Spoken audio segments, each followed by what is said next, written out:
Welcome back into Tailgate Talk SEC, and we have got day 3 of the Draft Professor Epic Mock coming at you this morning. We have rounds 4 through 7, so a whole lot of picks to be made, but we have a 2-minute pick timer on them, so we will just about always be moving, just about always have something to talk about, and we already have our first pick of round 3 round 4. Logan Jones, the center from Iowa, he is going to the Tennessee Titans. We've seen the Titans take a good bit of skill guys. They've been trying to really build around Cam Ward, and now they get him a piece at center along that offensive line. So the Las Vegas Raiders, they are now on the clock at pick 102, which is a bit of a preview for what we've got today. 100 picks were down last night. Then we go from 101 all the way up to 257 today. So we have got a lot of action coming ahead of you. A whole lot of it. But anyways, the Las Vegas Raiders are on the clock. Obviously, their first round pick in this one was Fernando Mendoza. And they've been building around that. They've been really focusing on a new young quarterback as sort of what they want to do for their future, clearly, given the state of the franchise out there. So we'll see what the Titans go with here, or the Raiders, excuse me. Sorry, it's early for all of us, at 102 in round 4. Let me have a sip of coffee while I wait for this.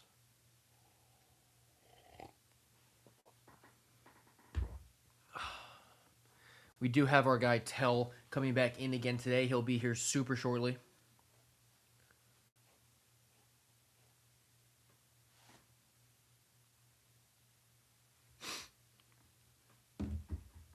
So we'll talk ball with him, and he'll be picking for the Colts today, once again.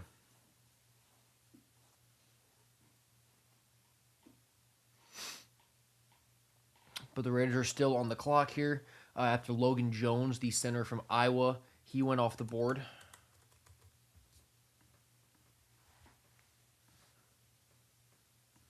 Let me make sure I just pull up my player list here so I can always be up to date with who's still there.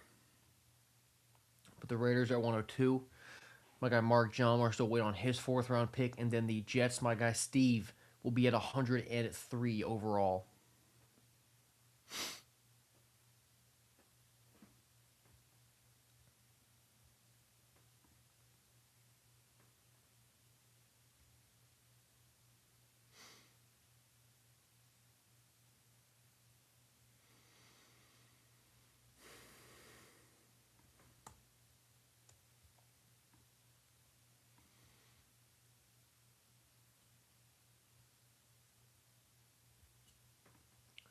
As you can see through with all the team names that are orange there on the left, those are all trades. So even though it's a mock, we have a ton of trades that go on, and even just scrolling up, you'll see even more. A bunch of these picks have been traded from guys going down, guys going up. So it's really been interesting to see how, even though it is a mock, people really treating this like they're using that real value in real life. Where it's been really interesting to watch all these trades, see how they're thinking. Just watch all of that play out. So we're still here waiting on the Raiders at pick 102. And our guy Tell will be here for. There he is. Hey, how are you? Good, Tell. How you doing? I'm doing good. We got one pick in here through round 4 with the Tennessee Titans going with Logan Jones at center. So Tell and I were talking yesterday about Cam Ward being there in Tennessee, how he really can be. He can play on his feet. He can play whether the plays get broken down or not. But then we brought up, he's also really good in structure. He's one of the calmest players that we've seen in the pocket. So Tennessee does bolster up their offensive line there with Logan Jones from Iowa with the first pick here in round 4. Yeah, I like that pick. I think they need to just invest on the interior, Mm-hmm. um, and I think it's a good way to start off day 3. So we're still waiting on the Raiders here, but obviously we were talking about how Las Vegas, they started off grabbing Fernando Mendoza, and they've been sort of building around him. That's going to be their future. You know, Looking at round 4, looking at who's still left on the board, is there something for the Raiders here that makes more sense than others, or are they kind of going BPA here early on in day 3? Yeah, I think it's just BPA still. You take whoever you've got highest on your board. Mm-hmm. There's some guys that went at the end of day 3 that I really like, or day 2 that I really like. When I go back and recap, kind of some guys that came off there right towards the end, then I look and I start looking through there. I mean, I think last one I talked about was Michael Trigg. Mm-hmm. Uh, right after that, Minnesota getting Antonio Williams is a great pick in my opinion. He can fill straight in. to that wide receiver two role whenever Jordan Addison is gone, because I assume they're going to let him walk. Um, and then him and Justin Jefferson will be a great pairing for however long Justin Jefferson keeps playing. At the end of round three, too, we saw Elijah Surratt go. He went 94th to the Miami Dolphins. What do you think of Surratt as a player? I've seen both sides where, he's obviously a great producer. He's a great jump ball threat, outside shoulder. But people are kind of worried about how versatile he is and really how broad his skill set is. What do you think of Surratt? Sorry, I understand he's a limited athlete. I think he will be a dirty work receiver. He's going to catch everything you throw his way. He's just not going to be a big separator, but against zone coverage, he's going to eat it up. And I think that kind of balances well maybe with their earlier pick, I believe, of Brazel, who will separate a little more against man and be your more big, your deep threat. You're the guy that scares the defense. While Elijah Surratt will just do the dirty work. Be the guy that is going to be where he needs to be. And we saw Taylon Green go off the board at 99 to Pittsburgh. So he is the third quarterback picked in this draft. Not a guy like Klubnik or Aller, but it's Taylon Green. And he's a player who I'm very high on. Really, Yes. from obviously a raw talent perspective. I mean, you look at him, he's an incredible athlete. What do you think about Taylon Green as a prospect? And then are you surprised that he went ahead of guys like Aller and Klubnik? Yeah, I mean, I'm not super surprised he went ahead of Aller and Klubnik. I mean, I think you've seen enough from Aller and Klubnik, in my opinion. Um, you've seen what they are. I don't think they're gonna change who they are really. I think they've had enough starts. Now, I mean, and then from the talent perspective, I mean, Taylor Green's the most talented quarterback testing wise like ever. Mm-hmm. I mean, what he brings to the field is different than anyone really else. How he'll develop, I don't know. Worst case scenario, you have just an extreme athlete that if he doesn't work out at quarterback, maybe he will change positions, and you know, maybe you get like a Logan Thomas. So we have two picks in here. The Raiders at 102, they went with Skylar Bell, the receiver from UConn. And then right after that, the Jets at 103, they go safety. They take Genesis Smith out of Arizona. Does one of those two guys stand out for you? Is one of those two guys rated higher out for you? What do you think of that pair of picks? Yeah, I like Bell too. The Raiders, they need people. They need depth. They need receivers. And Skylar Bell is a guy some people like a lot. Some people are high on him. I'm kind of in the middle. I think he's a good receiver. I don't see anything stellar, but the Raiders can use a good receiver, and they can just use more weapons in that room. So I like that pick. Genesis Smith, I'm not super high on. I think he is good in the passing game. I think he struggles in the run game. I mean, he doesn't really want to tackle. He doesn't want to come down and hit, um, which limits him because is he going to play special teams? You know, if you're not going to go hit somebody, are you going to go run down on and gun, be a gunner on a punt? Are you going to run down there on a kickoff? Um, you're hoping he just turns into a guy that can play deep safety, and whenever he has to tackle, that he'll just hang on for dear life. Um, I like his ball skills. I like some of the range he has. I don't like his run game though, and I don't know if it'll improve because it's a mental thing. He has to decide it. He has all the physical ability to make tackles, but he has to decide he's going to go hit somebody. So now at 104 on the clock here, we have the Buffalo Bills. Their most recent pick back in round three, they went with Bryce Lance, the receiver out of NDSU. We both liked that pick. What do you think they go with now? They've addressed receiver. Um, if I mean when I look at the Bills and you just receiver, I would really look at the trenches on both sides of the ball. Um, the offensive line is, I mean, we know their offensive line is good. They have a good starting five. Um, but how much longer are you gonna keep getting away with not having anyone injured, right? They have been healthy, I believe, for the past year. Spencer Brown was healthy throughout the year. They lost their swing tackle, I believe. I believe he signed a deal with the Vikings. I believe their swing tackle. If I remember correctly, he was a restricted free agent. They signed him to a tender and they didn't match. So I could see them going tackle, to getting replacing that swing tackle. So the Bills pick is in. They actually go corner. They went with Davison Igbinosun out of Ohio State. Now Igbenoson's a guy who I think preseason last year people were talking about as maybe one of the best corners in the Big Ten in the country. He didn't quite live up to that, but he's still a hell of a player. Goes here early day three. What do you think of Igbinosun? Yeah, I like him. Like you said, he was had a lot of steam coming in. I think he just didn't improve upon anything. He kind of flattened out and stayed where he was. I like him as a player. Um, I think he kind of fits into that Buffalo Bills secondary room fairly well. Um, I don't think he'll crack the starting lineup or anything because they have that pick on Maxwell Hairston and they still have Christian Benford and I actually was a big Dorian Strong fan last year and I think he's a guy that's going to eventually get a role and not let go of it. And we have another corner picked right after him at 105, the New York Giants. They go with Dalen Everett, the corner out of Georgia. I got to talk to Everett at the Senior Bowl in Mobile, and I kind of just asked him, what it was like playing for Kirby Smart, a guy who was a former DB. And, he kind of has this big game mindset where it seems like in every big game, whether it's a conference championship game or a playoff game, Everett just like makes a play, makes a pick, makes a fumble, and he's just always there in big spots. And about being coached by Kirby Smart, he just said like, it's like you have two position coaches because you have Kirby, you have your DB guy. So Dalen Everett's been coached incredibly well and by multiple people. So I think he's very, very pro ready. What do you think of Everett there at 105?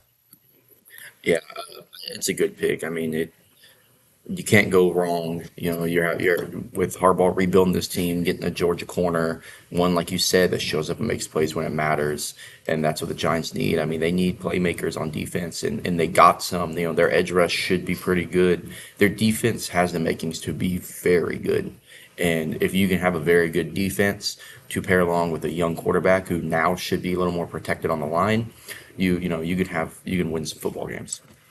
And right after that, to the Minnesota Vikings at 106 goes Sam Hecht, the center from Kansas State. We get one of our, we haven't gotten a lot of true centers to go off the board. We didn't have Logan Jones go late early here around four, but Sam Hecht is the next one off the board. Where did Hecht rank for you among centers? He was 37.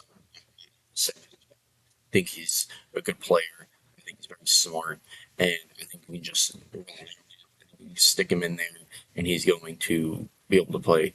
Um, so I like that pick for the Vikings with how their interior has kind of been rotating recently. Getting a bit of a rhythm here. The Browns at 107, they go with Malik Muhammad, another corner out of Texas. So Texas does have, those DBs, Muhammad and Michael Taff, who were both they were both good college players, but they both fall to day three here. Do you like Muhammad in this spot in early round four, or did he grade out somewhere different for you? Oh yeah, this is about where Muhammad should be going. Um, he was a good player for Texas. Um, he showed up on in games. You hear his name constantly popping up. I think Malik Muhammad's a really good pick for the Browns, and I think he adds a lot of depth for that unit.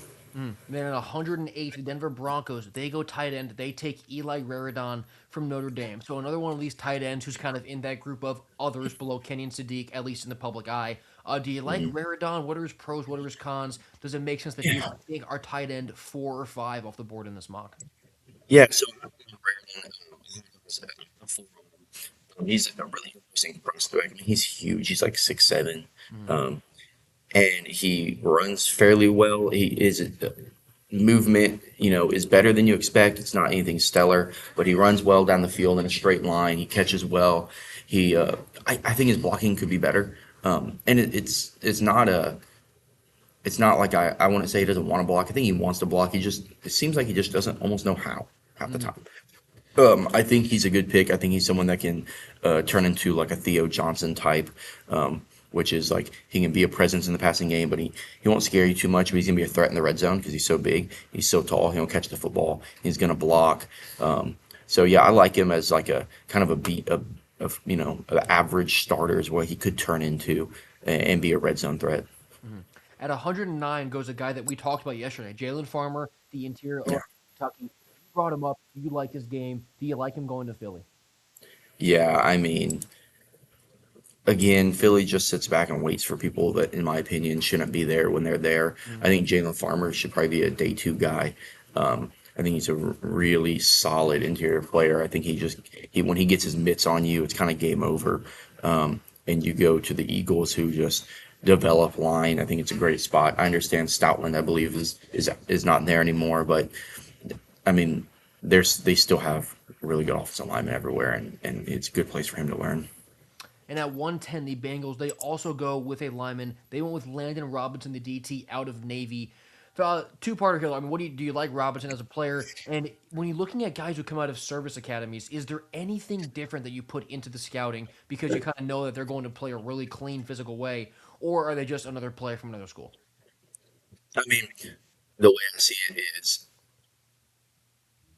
going in, you're gonna probably know what you're gonna get in the interviews. But at the end of the day, I wouldn't change my scouting process too much because when these guys, you interview them, you'll get to know how they are. It's just if they're a service school, you probably know they're already, a hard worker. They know what they're doing. They're disciplined. That's just kind of a package deal. But through the scouting process, you usually figure that out with the guys, anyways.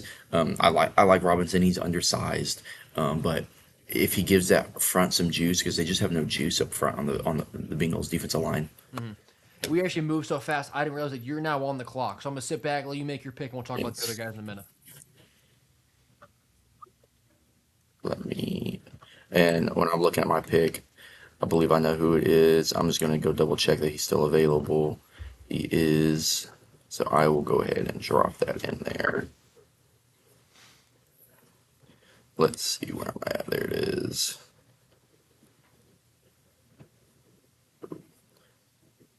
So I'm going to go with Deshaun Stribling out of Ole Miss.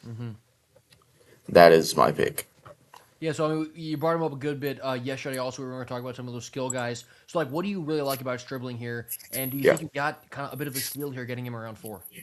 Yeah, I do. I think you have a range two on it. I think after your top tier receivers, I mean, it's such a choose your own flavor in this class. I mean, you got guys like Zachariah Branch, you got guys like Bryce Lance, you have Brazel, and all those guys, in my opinion, have a strength. Right? They all have a strength, and then I think they all have some sort of pitfall. Zachariah Branch is small. He doesn't go down.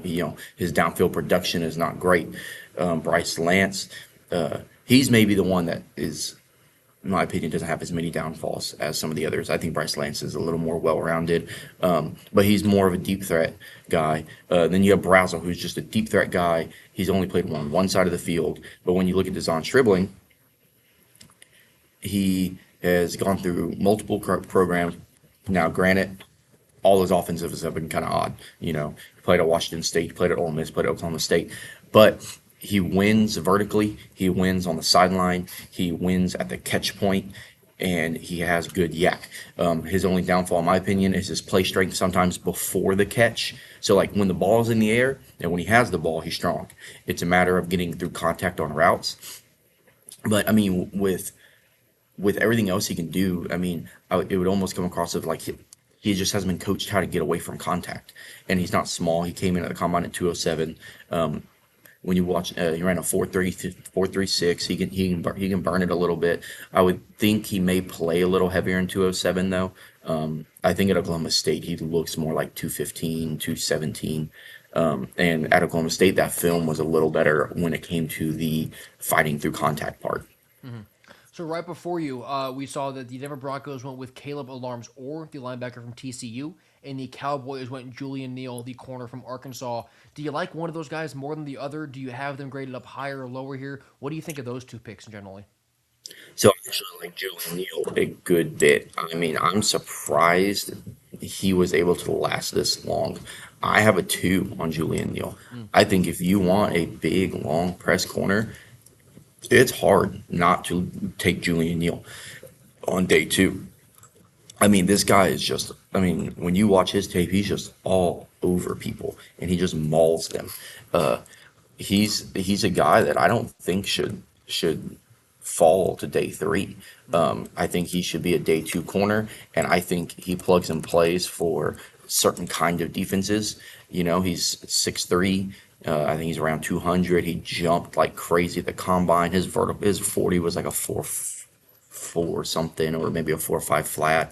His long speed's not crazy, but it's good enough, and he's explosive and he's big.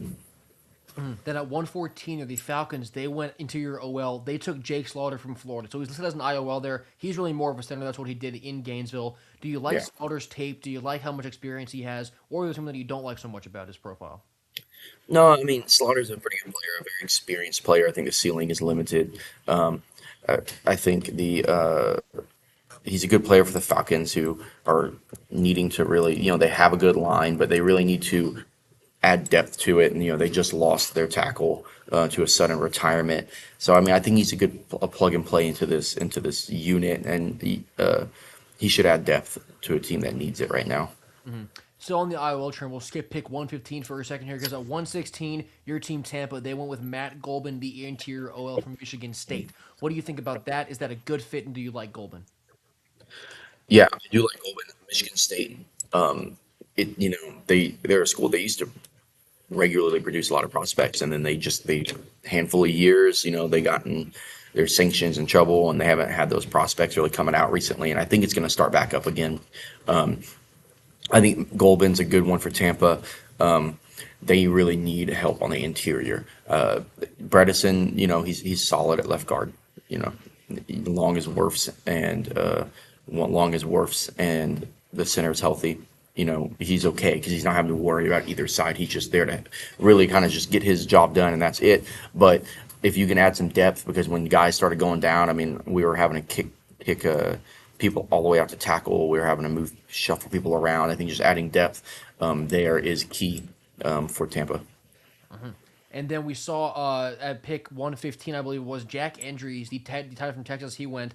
I was a decent fan of Andrews' game this past season, but when I was kind of watching, it seemed like he sort of had his niche, which was sort of get into the middle of the field, float, and not really be that first option. But you don't really need to be the first receiving option as a tight end. What's your grade on Jack Andrews, and what do you think his ceiling is as a receiver in the NFL? Yeah, so I think Jack Andrews makes sense in Baltimore. I think another tight end super high on him. I think, like you said, he'll never be a top tier. I don't think he'll ever be a top tier option in the receiving game. I think he'll block, and then he'll kind of float out there, catch a check down. I think he's more of a tight end two, tight end three, in a team that isn't going to stress having like a prolific tight end two or tight end three, which the Ravens recently have.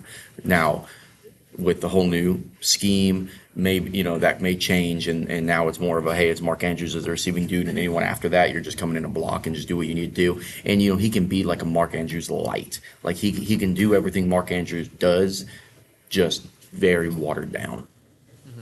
And then here at 117, the Las Vegas Raiders, they grab a corner out of Cal and Hezekiah Masses. And right after that, the Lions went corner at 118 as well, going with Charles Demings from SFA. So talk about those two guys and what you like about their game. Yeah. Yeah, so I'll touch on Demings because I was really hoping there was some possible way he just kept falling to me. I think Demings is incredible. I mean, I have a day two grade on him. I understand he's coming from a small school, and I understand that just you never know how that translates all the time. I think Dennings is one of the best corners in this class. I would love for him to have fallen to me, for the Colts to pick him. And as a Tampa person, I would have loved him going there. I think Dennings is a incredible player. Then at 119, the Carolina Panthers go with a guy that we've talked about a decent bit. It is Michael Taft from Texas, the safety. So he goes here middle of round four. We talked about how he's not really that a great elite prospect. I'm not sure he's a plug and play guy.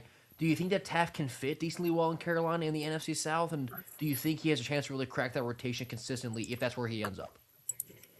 Yeah, I mean, players like Taft, I hate seeing go into the same division as Tampa because it's a guy that I don't have a lot of conviction on, but I know he can play football.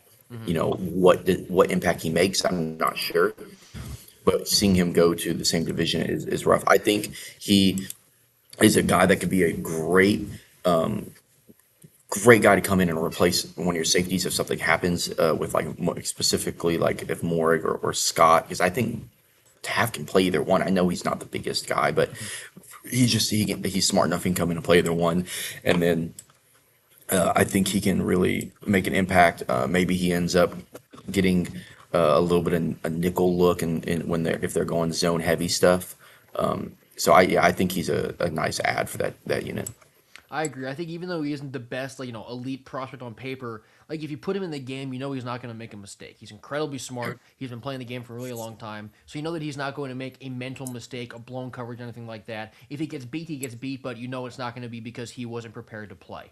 But at Yeah. 120, the Packers, they go with DeMonte Capehart, a D tackle from Clemson. So that's kind of the Clemson lineman that people have talked less about because of guys like Peter Woods and TJ Parker. How much of Capehart have you seen? Do you like his tape? Yeah.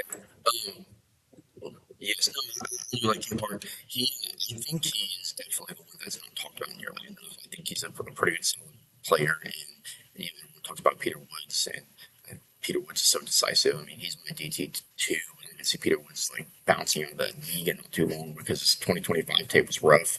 But then I could see him getting back to that 2024 form and then progressing and becoming really good. But Capehart, I mean, I think he was solid throughout the year. He was almost more dependable, and you knew what you were getting from him. Then there at 120 when we get another D tackle. It's Chris McClellan out of Missouri. So McClellan spent time at Florida and Missouri, and now after being all in the South that whole time, he's going up to Pittsburgh to play his pro ball. So McClellan, I think that round four makes sense. I wouldn't have been shocked to see him go round three. But what's your read on McClellan here as a player? Yeah, I mean, I think it's kind of a Pittsburgh pick in my Mhm. opinion. I mean, he's big and massive. He has the ability to really make an impact on the inside. He kind of reminds me. Oh, he kind of there's a they took that there's a D tackle they took years ago that everyone that was huge, but people weren't big fans of him. I'm blanking on his name, but then and his name was similar to Chris McClellan's. I just cannot remember it. And they ended up he ended up cracking the rotation for like multiple years. I think he's a good pick for Pittsburgh, who needs to add some defensive line depth. They're getting a little old up front, and they need to take some swings of the bat there. Because if you're in Pittsburgh, their defense needs to get back to what it used to be. Mhm. And then for the Falcons here, with their second pick in 8 selections, they go with Jacoby Lane, the receiver out of USC. So obviously, USC is pushing several receivers into the pros this class. Do you like Lane? Do you think he could have gone earlier than round four, or is this a good spot for him? No, I think this is a good spot for Lane. I'm not super high on him. I think I actually have a five on him, but I mean, I see the upside. I think he just doesn't separate. I mean, he lives at the jump ball, and what I've come to learn is how many receivers that live at the jump ball in the receiver in the NFL can live at the jump ball or live at it in college, can live at it in the NFL, and there's hardly. I mean, I don't know if I can name one, honestly. I mean, the guy that, the most recent guy that everyone pegged as the jump ball guy in college and had done well in the NFL is George Pickens. But George Pickens could separate. Hmm. It's just that whenever he had to jump ball, it was, it was what he did was so astounding that he just got, kind of tagged with being a jump ball merchant. Um, I'm not real big on Lane. I don't think he can separate. Um, and I think he's kind of a wide receiver five kind of guy. Hmm.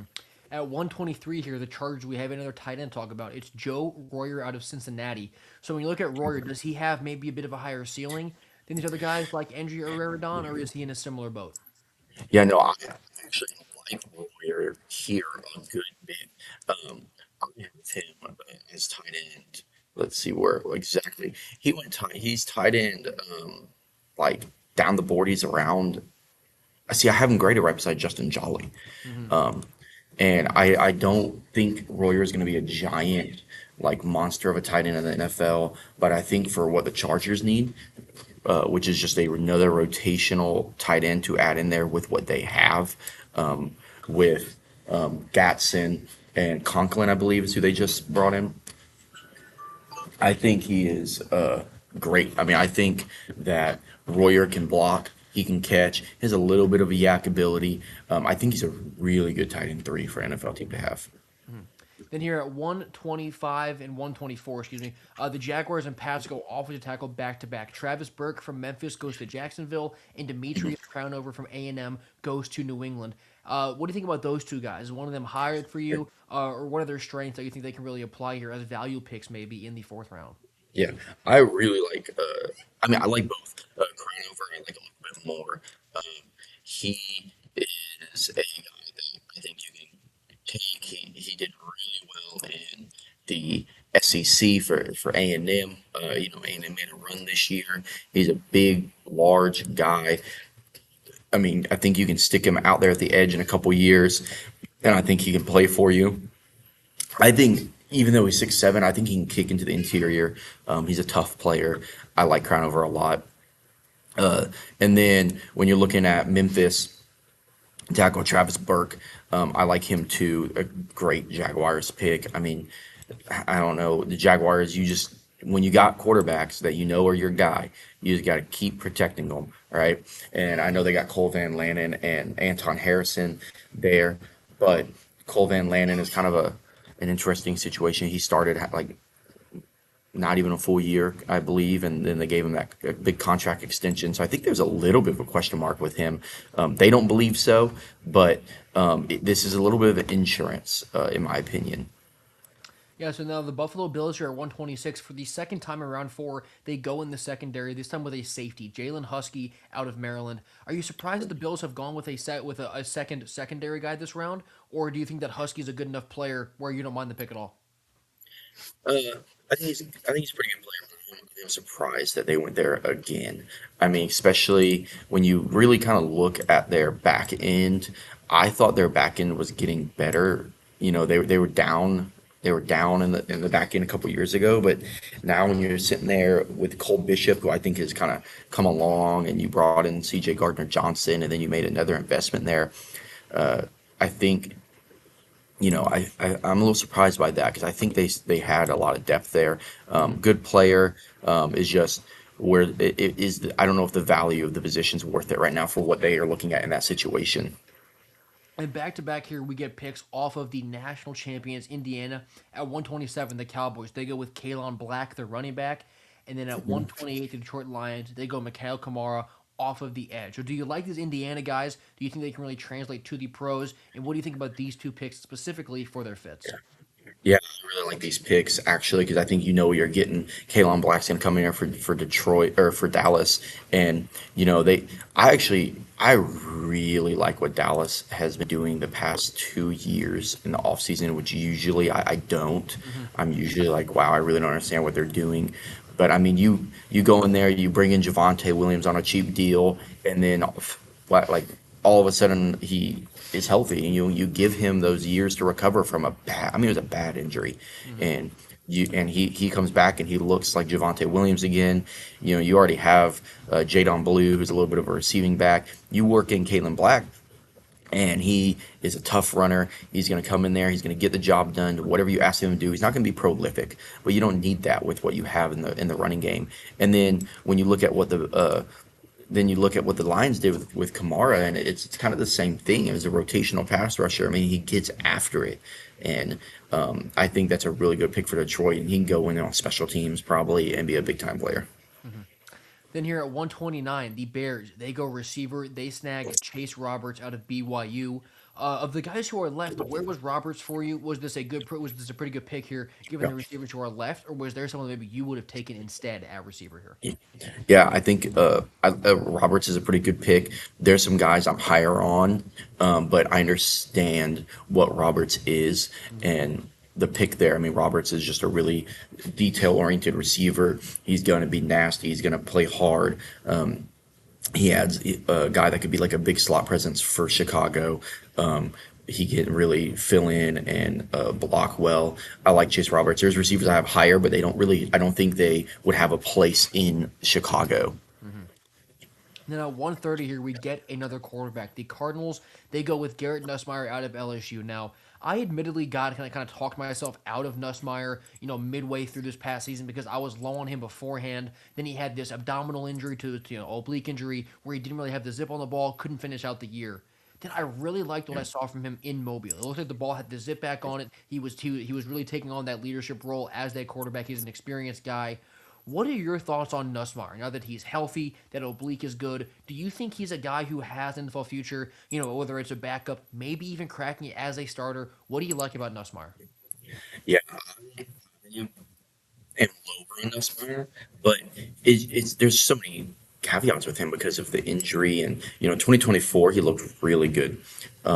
He then 2025 comes along, he gets hurt. There's no zip on the ball. Granted, I don't think he had a giant arm to begin with, Yeah. so that really hurt him. I think his arm was already just solid, okay, and then he got hurt. There was no zip on the ball, and then the LSU program kind of fell apart. So I don't really know what to do with Nussmeier. I have him a little lower, just because when you're a quarterback prospect, I think you got to have some kind of trump card. You got to have something in your back pocket, or some kind of physical ability that is just pretty obvious. And Nussmeier, he's going to have to rely on his mental game, his mental processing. And how many quarterbacks have come in the NFL and have been just mental processors and that's all they've had. Now, I think mental processing is the most important thing as a quarterback, but you need some physical tools to go with it. And really, everyone points to, the biggest one to point to is like Joe Burrow, who doesn't have a cannon, but he still has a good arm, and Burrow's almost an outlier. He's almost an outlier of that prototype quarterback being that good. With Nussmeier, you're hoping you get like a Kirk Cousins. And then we had back-to-back DBs go there after Nussmeier. At 131, the Falcons went with Will Lee, the corner out of Texas A&M. And then at 132, the Saints with VJ Payne, the safety out of Kansas State. Are one of those two guys higher for you? Were they both around 4 grades for you? Or what do you think about those two players going both to the NFC South? Um, you,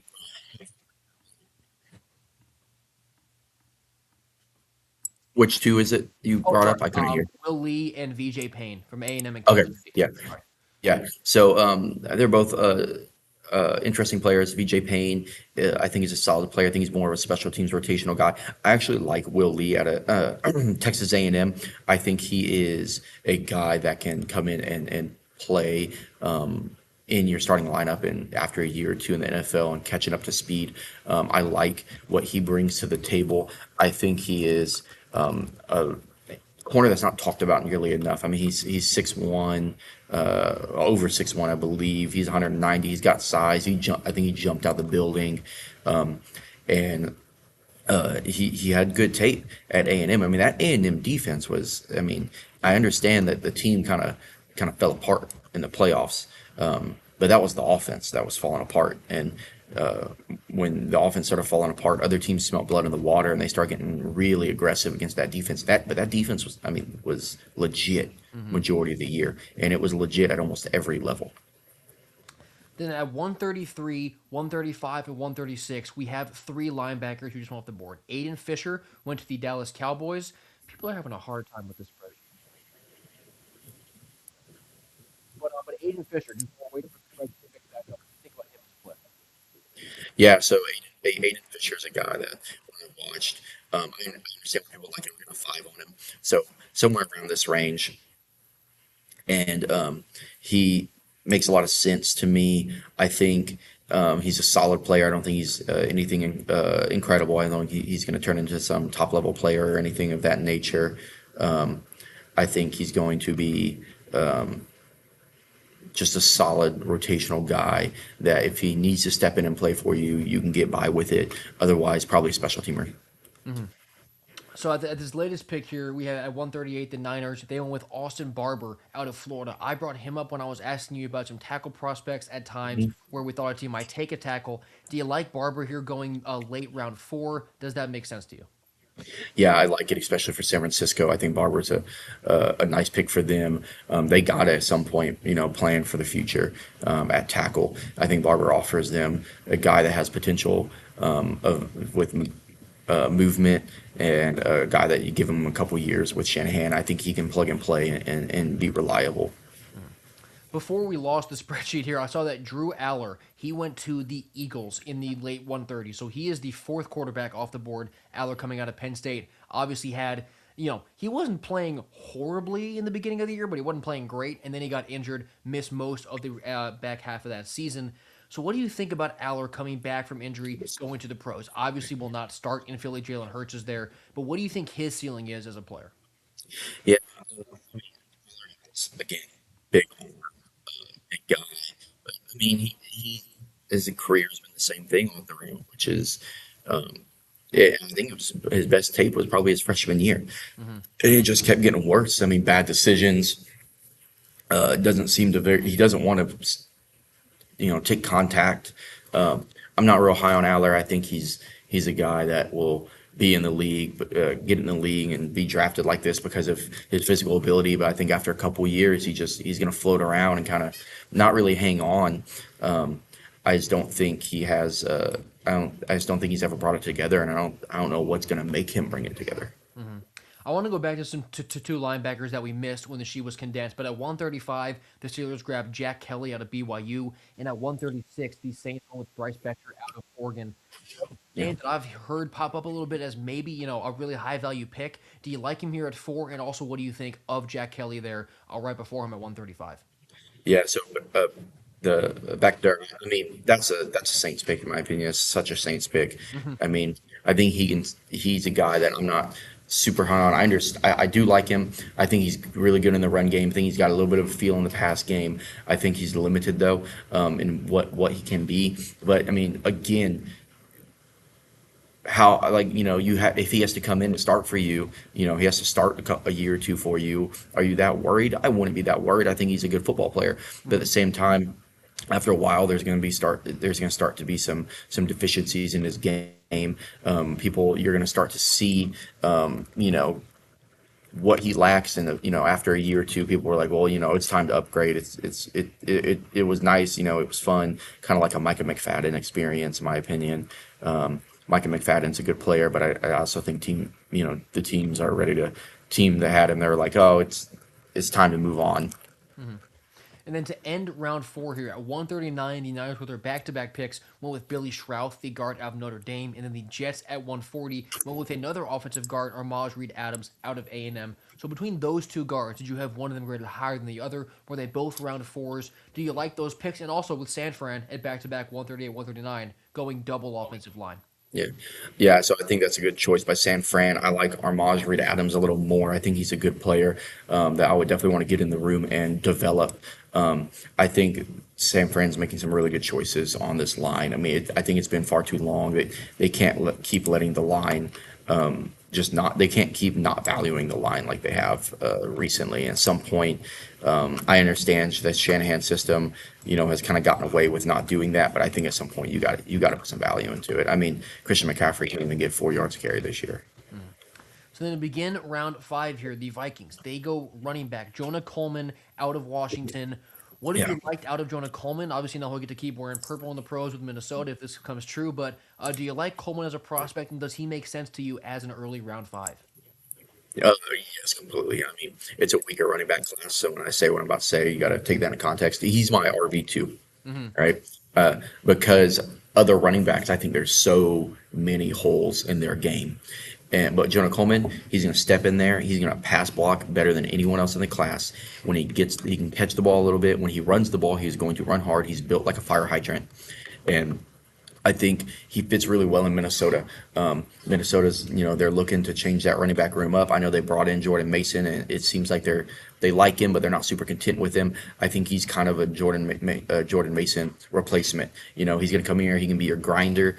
He can step in on third downs and be a pass blocker. But he's my RB2, which I know some people have him at RB2. But I like Jonah Coleman a lot. I just think he's a good football player, and I mean, you could probably put him back there on kick returns even nowadays with these new rules. Even though he's not super fast, what's going to stop him from getting a hole? And he's going to be hard to tackle going full speed.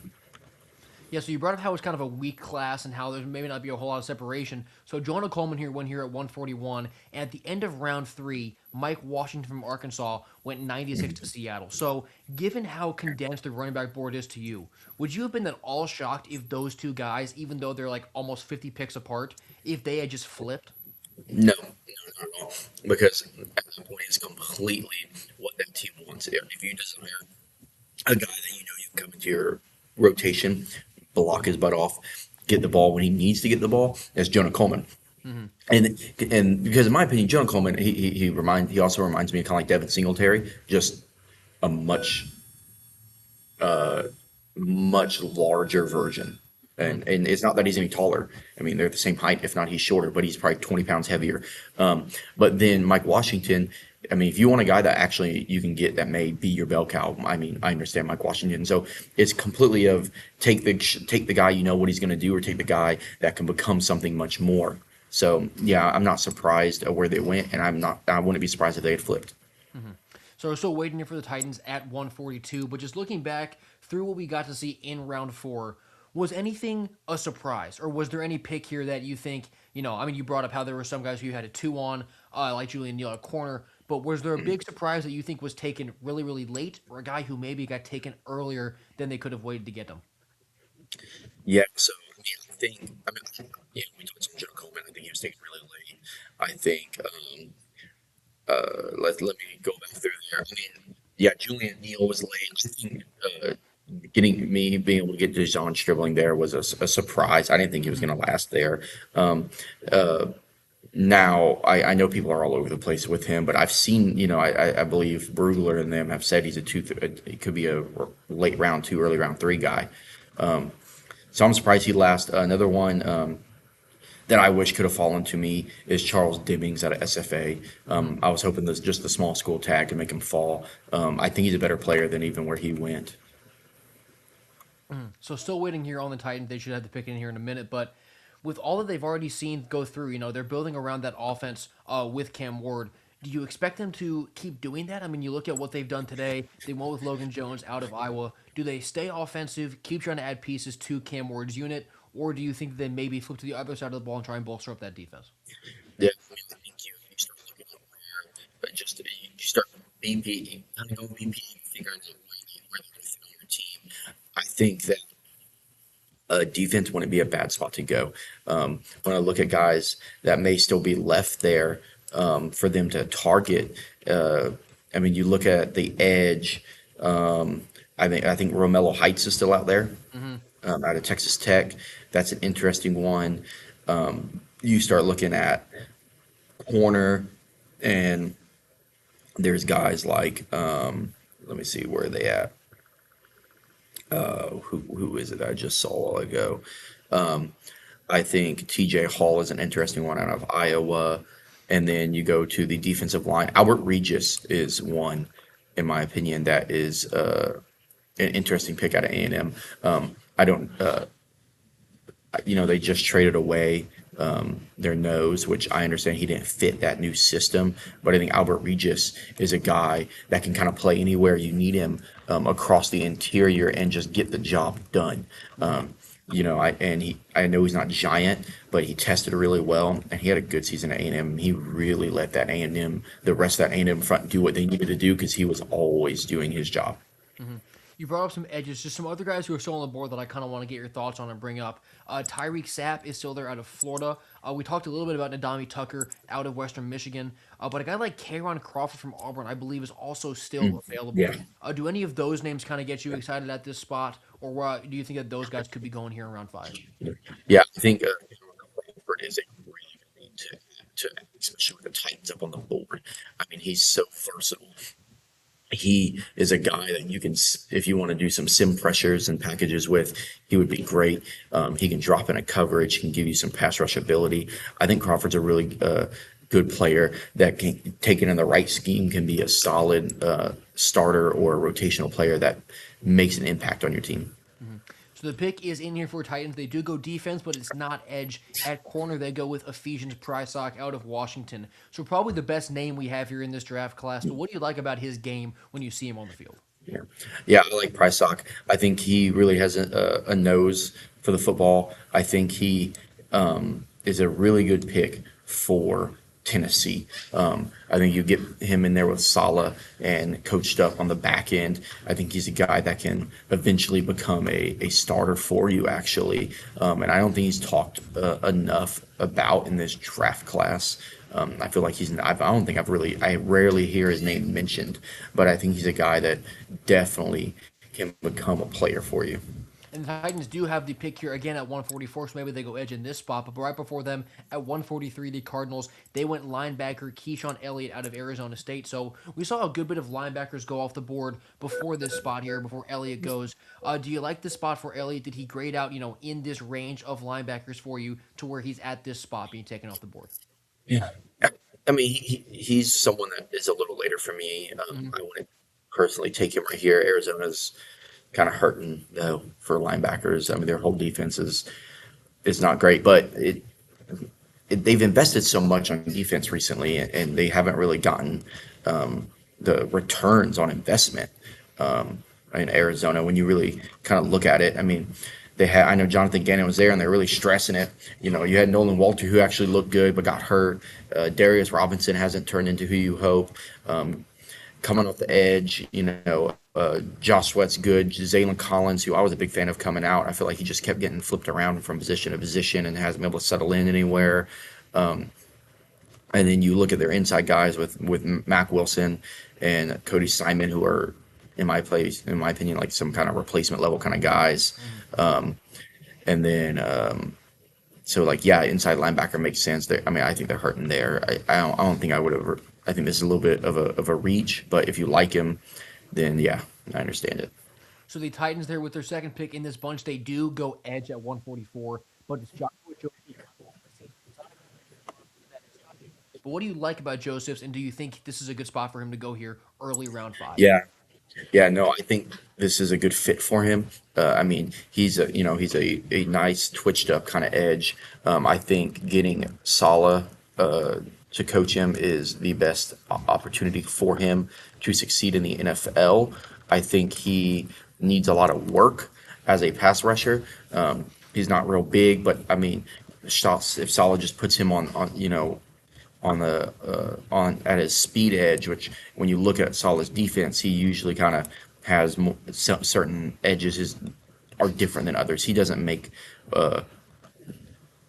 his sides of the ball are different. It's not like an even front, a front that's completely even. He's going to have one edge that's a little more twitched up than the other one, while one of them is going to be a bit more of a hard-nosed player. And I think Joshua Josephs can plug in as his twitched-up guy in a couple years and maybe make a little bit of an impact for that team. At 145 here, the New York Giants, they're sticking with the defensive trend here. They go with Nick Barrett, the big D tackle out of South Carolina. So another SEC D tackle goes. We obviously saw guys like Tim Keenan already off the board. Do you like Barrett here? Is this about where he graded out for you? Or do you think this maybe was a value pick for the Giants? Yeah, this is about where he should go. I mean, he tested really well at the combine. He's a pretty good player on tape. South Carolina was really, they had flashes this year, but as a team, they're pretty up and down. But I think it's a good swing of the bat for a team that just needs all the talent they can get. And I think he's someone that if you develop him correctly, he can maybe plug and play and be a starter after Dexter Lawrence is gone. And the Cleveland Browns, right after them at 146, they go receiver. They grab Deion Burks out of Oklahoma. Now, Burks is a very talented guy, very athletic guy. I think he kind of has to play in that, small, twitchy, gadget guy niche, though. He's not really going to be, especially in the pros, a guy who can go win you a bunch of contested catches. So, because of Deion Burks' his size, the way he plays, are you worried about him being limited in what role he can be? And if you are, is that even going to be a problem, or can he thrive in that role? Yeah, so I like Deion Burks. Pretty high grade on him. When I go back and look, I think I'm a day 2 grade on him. I think he's a good player. He's going to be limited. He's not going to be a downfield guy, but he is a threat with the ball in his hands. He's tough. He's strong for his size. Having him get the ball in his hands and kind of go, I think, is a good pick for Cleveland. And I think people just don't talk about him enough because, he's had some injury history. But I like Deion Burks a good bit. Then at 147, we go back to defense. Red Murdoch, the linebacker from Buffalo, is going to the Washington Commanders. So Murdoch, another smaller school guy with a smaller school tag. Because of that, do you think that he's a better caliber player than one that you normally see here taken at pick 147? Yeah, Murdoch's, I mean, man, his tape's fun. I mean, he comes downhill and he hits you in the face. I think he's going to be really limited as an athlete and as a coverage player.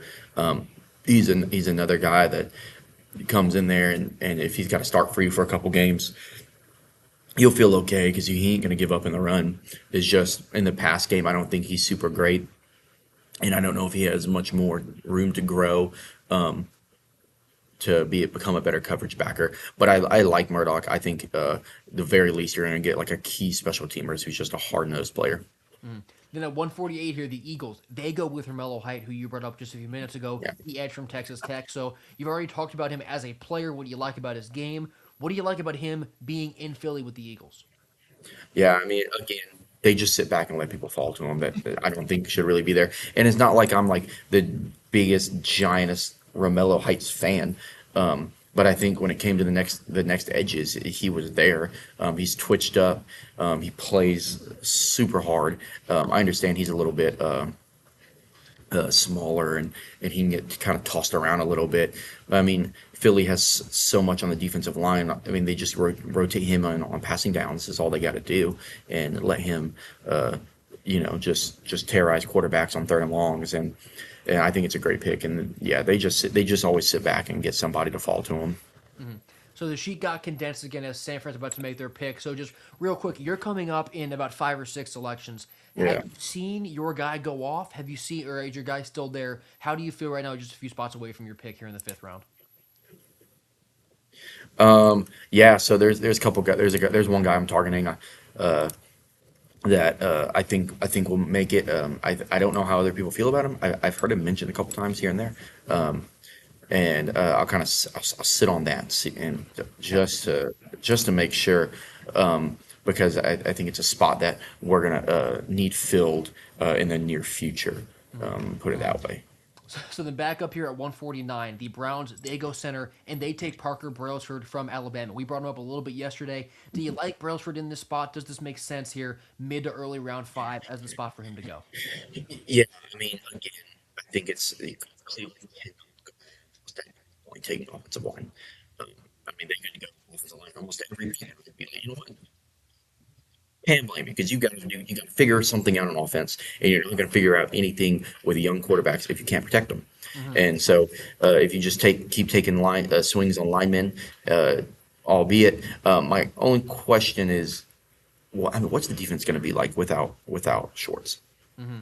You know, so and I understand you got good players over there, but you know, I wonder how the defense is gonna if they're gonna keep being as dominant as they had been. Hmm. Then at 150, the Buffalo Bills, they went receiver again. They go Malik Benson from Oregon. So this is not the Bills' first receiver they've taken in this mock. But in terms of Benson, he was part of that incredibly athletic receiver core they had up in Eugene. What do you think his ceiling is as a player, given how dynamic he can be as an athlete? Yeah, he's an interesting player to me. I think he is definitely a guy that you see the athleticism, you see the speed on tape. I don't know if he'll ever be someone to crack your final four or your final three, but to rotate in here and there, maybe catch you a moon ball every now and then go in on special teams and run the gun and just add speed to the unit. I think that's been the Bills' biggest issue. I mean, where's any speed been on at receiver that has actually been, you know, good or used in a correct manner? I feel like that's, the last time they had someone that had some speed was Gabe Davis, who was very one-dimensional, but he did his job. Yeah, then at 151 here, the Miami Dolphins, they go edge and they take Karen Crawford from Auburn. So we talked a little bit about him, which is what do you think his ceiling is as a prospect, given how, I mean, how like terrifying and how good of an athlete he is, how big he is, and do you like that fit there in Miami? Yes, I love that fit. I think Miami got a really good fit there. I think he comes in and will he be, a top 10 pass rusher in the league? No, but I think he's a guy that he gets you close. I think he can push double digit sacks, and then he can drop back in the passing game on sim blitzes, get and not be exposed underneath in coverage. I think he can stunt around. He's a player you can really play with, and he won't ever be your edge one, but as an edge two or a third guy that rotates in, that plays a little bit of edge outside backer. You could probably, you want to get crazy, stand him up, mug him up in the A gap, have him drop back. I think he can do it all and is just solid at all of it. So I think he's a good piece to have. Then San Francisco at 152, they take our first safety we've seen in a good bit, Miles Scott out of Illinois. So we'll get to also at 153 there, the Eagles, they finally went Jacoby Thomas out of Miami. We brought him up yesterday. Are you surprised that Miles Scott went ahead of Jacoby Thomas? Do you think they both fit here in round 5? I think that we might agree that Thomas could have maybe gone earlier in this draft. Yeah, What do you think about those two safeties? yeah. I think Thomas should definitely go higher. I'm a big fan like a pretty big fan of Jacoby Thomas. I think he's a round 3, round 4 guy, falling this far and then letting San Francisco get a hold of him, who have done a great job of getting good safeties. I mean, that's a great pick on their on or Philadelphia. I mean, getting them. It's just another example of sit back, see who falls, take them. So in the Baltimore Ravens here at 154, they go offensive tackle and they take Cage Casey. What do you? And I'll just go real quicker because now you're on the clock. But Tampa Bay went Torian York, the linebacker slash strong safety from A&M. We can talk about those guys in a second, but real quick, you are on the clock. I'll let you take over. Yep, and I'll double check everything on my end, make sure I'm good with who I am. And I don't know where other people think about this guy because I understand it, but I'm taking him.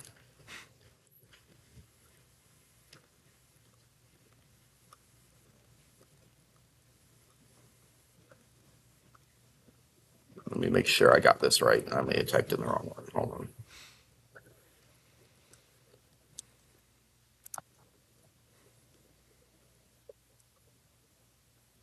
Yeah, I'm sorry. I'm gonna froze up over here. All good. I can't. Oh. But yeah, so yeah. So I don't know where other people feel about Jaden Kennedy or Kennedy, but that's where I definitely was hoping he'd fall to me. There was another corner that I was hoping could fall that went earlier, and Kennedy was my next guy up. I like it. So now 155, let's talk about what your Tampa Bay Bucks did. It's Torian York from A&M. Now he's listed as a linebacker. I talked about this last night actually when you had left and I was talking on my own. I kind of think he could also play sort of a strong safety role because you go to his tape, he's not, the biggest, more just totally built out guy. And he's really, really quick. He can hawk down from, 10 yards back, almost better than some linebackers can, 5 yards back from the line of scrimmage in the running game, or whether it's, just flagging down a quarterback who's rolling out. What do you think of Torian York there? Yeah. So I'm a big fan of Corey York.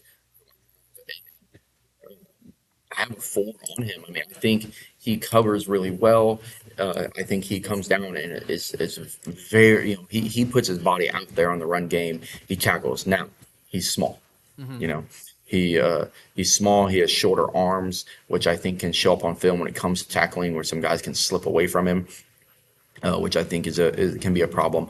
But I like Torian York a good bit, and I think that he absolutely can get in there. At worst, you got a special teamer, but you may have a guy that can rotate in as like a third like pseudo linebacker safety type, and will show up and make some plays. Then at 157, right after you, the Lions went with Eric Hunter, a linebacker from Morgan State. So another really small school guy. How much about Eric Hunter have you seen? How much tape have you watched? And do you think that maybe he could also be one of these small school guys who, if he was at a bigger school, you could have seen him go a few rounds ahead? Yeah. Again, yeah, with these small school guys, it's always hard. I like Eric Hunter. I think that fit there is interesting over at Detroit. I mean that they usually can get the most out of their players, and they are not afraid to take swings on anyone. I think he's a good fit. I think he's someone that will play special teams for you and may be able to get to work his way into the lineup there in Detroit, which I think they need a little bit of help there at linebacker beside to get someone in there. But they took one early. They took Lewis, I believe, correct, Kyle Lewis earlier in the draft, which is going to help them as a third backer safety type. So I do like the pick.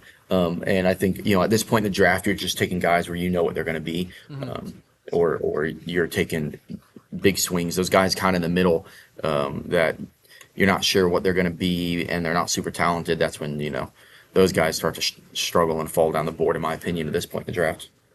The Panthers had back-to-back picks here at 158 and 159. They went with Nate Borkacher, a tight end from Texas A&M, and Mhm. M, and then TJ Hall, the corner from Iowa. I do think I like the idea of Borkacher. You know, he's a 6'4", 250 guy. He had that game-winning catch for the Aggies at Notre Dame this past season. So his production wasn't great, only 19 catches, sub 200 yards, 3 touchdowns. But when I did see Borkacher get the ball, I didn't mind what I saw. I'm not sure what his ceiling is very high. I'll ask you what your thoughts are on Borkacher. But I don't mind him as a player here in round 5 to Carolina at all. Yeah, I don't either. I think he's a pretty good player. That people like him. I understand it. I think he showed up on a film. When you watch his film, he looks good. He just doesn't have a lot of opportunities, Hmm. right? But he blocked well. He caught almost everything that came his way. I think he's a solid player. I think he's a good tight end three to get in your room over in Carolina. And then TJ Hall, I like a decent amount. He's someone that definitely, in my opinion, is could be a good football player and kind of outplay his draft position. Then at 160 here, the Packers, they also went with a corner. It's Devin Marshall out of NC State. So out of the corners who were left, do you like Marshall going first? Obviously, you just took Canada from Oregon. Guys like Damani Jackson from Bama are still there. Jalen McMurray from Tennessee is still there. So is Amari Harvey out of Georgia Tech. But do you like the idea of Devin Marshall here going mid to early round 5 out of NC State to Green Bay? Yeah, I mean it's a fine spot for him. For me, the one that I still have sitting as a day two grade that should still be on the board, and if I can double check it, um, let me check. I don't see him on the board. Maybe I have the wrong name down. But yeah, I mean I think that's a pretty good spot where they have him, and I think he's a good player. Um, I think cornerback thins out pretty quick for me, in my opinion. After once you get into round 4 or 5, I think corners get thin. I took Jane Kennedy, who I was hoping would fall to me, but he's going to play in the slot, Hmm. and I think Kenny Moore doesn't have too much longer left in Indianapolis, and gotta get a plan for what's happening after him. And I understand Jane Kennedy's tiny. He's tiny, but when you watch the Oregon film, I mean, he just pops off film. You're trying to, I'm trying to watch Dylan Thieneman play football, and next thing I know, there's this tiny little dude running around smacking everybody and making plays on the ball, and it's like, I'll take a guy like that all day. Then at 161, the Steelers, they go Daquan Wright, the TE from Ole Miss. So obviously, he was running with Deshaun Stribling in that offense. So when you were watching Stribling film, did your eyes ever flip down to tight end to see Daquan Wright, and what did you think of him? Yeah, so I had around 4 grade on Wright. Pretty big fan of Wright. Um, I mean, he's big. He catches the ball. He has some yak ability. He'll get after it in the run game. I think he's a really underrated tight end in this class.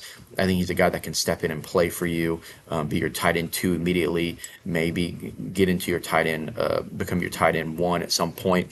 I had him compared to, so he kind of reminded me of Chris Herndon, Hmm. who had a couple good seasons and then kind of got injured and faded away. But yeah, he is one that I like. I think Daquan Wright's a really good swing of the bat.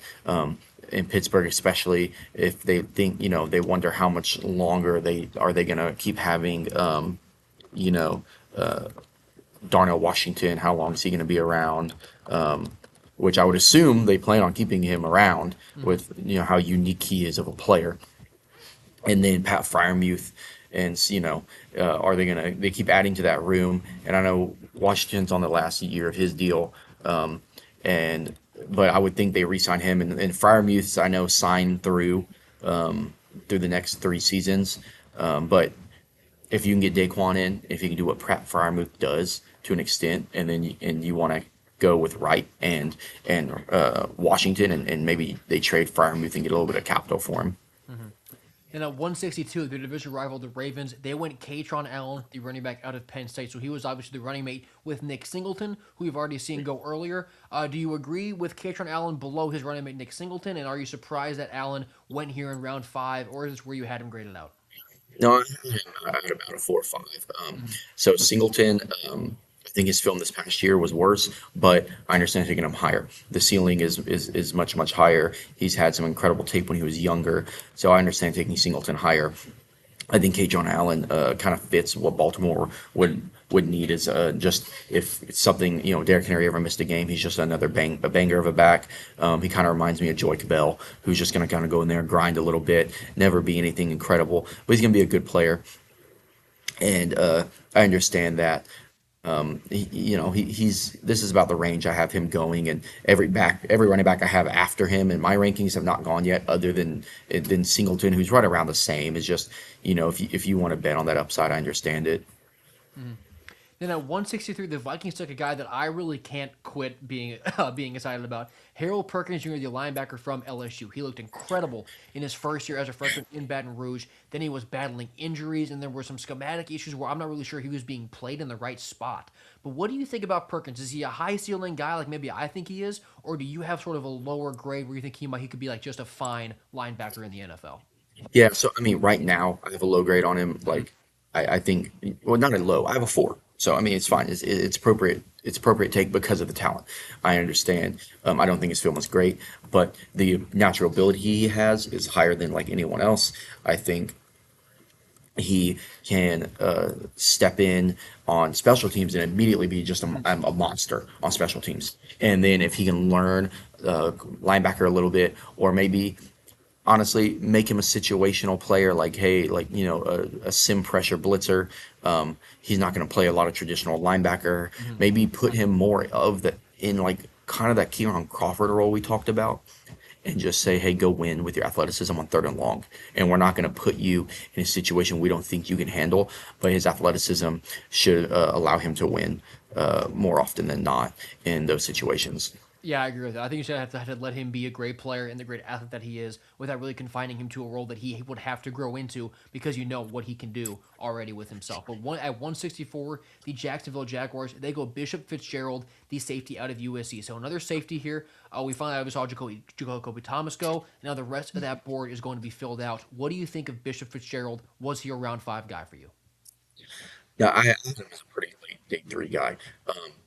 I thought he was the same caliber player as his teammate. But I think that at this point you start swinging on guys, and if Bishop Fitzgerald's your guy, you take him. I was a little lower. I was a little concerned. I didn't think he really made much of a difference on that front. But at this point in this draft, I think there's a fall off that starts happening right around here, and you just got to start taking the swings on the guys you like. And I think it's an appropriate swing to take. I think it's just when I look at him next to Harold Perkins or Kachon Allen or Daquan Wright, I start, or Brian Parker, who just came off the board. I'm like, those guys I like a lot more just as football players. So the Buffalo Bills, they just took Brian Parker there at 168 from Duke Yeah, offensive line. it's a At great pick. 165, they also went Cole Brevard, the D tackle from Texas. So talk about those two guys. Do you like them here at round 5? You just brought up Brian Parker, obviously, but how do you think the Bills did with those two picks here in this little window? Yeah, I really like that pick of Brian Parker. Mhm. Like I mentioned, I think they need to keep getting depth on the offensive line, um, and I think Brian Parker is a good football player. I don't understand why he's really not talked about enough. I think he should be like a round 3, early round 4 kind of guy, and I just think he comes in and he's an immediate backup, and a guy that if he has to play for you, you're not too worried about it. Mhm. Yeah, I'm surprised he lasts that long. Mhm. Then right above Buffalo, there in between those two picks, the Jacksonville Jaguars at 166 went with Keegan Trost, a guard from Missouri, and the Houston Texans went Jaeger Burton, a center from Kentucky. So those two interior offensive linemen, do you like those two picks there? Another center off the board, obviously, but were those both also round 5 picks for you, or are you Yeah, surprised that either fell this long or went this early? yeah, no, those are about appropriate picks here on day 5. I think Houston. I think Jaeger Burton is a nice one for Houston.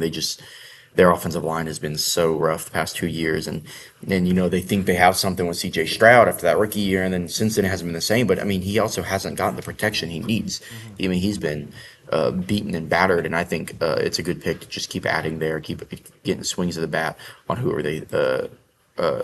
they have. Hmm. So as we wait here for the Chiefs at 169, you're talking about fall offs. When you get to this point in the draft, how you always have to start taking guys that you like, guys you think fit into your scheme. Is there a certain position group with where we're at right now in the draft that you really think is taking a hit? Like where there's not really that many, high caliber pieces left to take at any certain position. Yeah, I think I think there's been a real hit when I go to my big board. I think there's been a real hit at corner. Hmm. Um, I think it's fallen off. I think there's been a real hit at safety. So the secondary, I think, is kind of falling apart. I think there's a couple of linebackers left I like here and there. And some so the front seven I kind of still like. I still kind of like the trenches. There's a couple edges I still think are pretty fine. I think receivers actually is where people may start going a little heavier right now.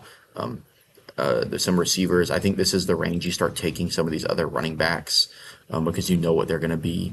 So yeah, I really think the offensive side of the ball is going to start going a little more in this round. Not because they've had more depth. I think it's more of a defensive depth of class, but the defense I feel like has just gotten hammered down Yeah. in these first 4 or 5 rounds.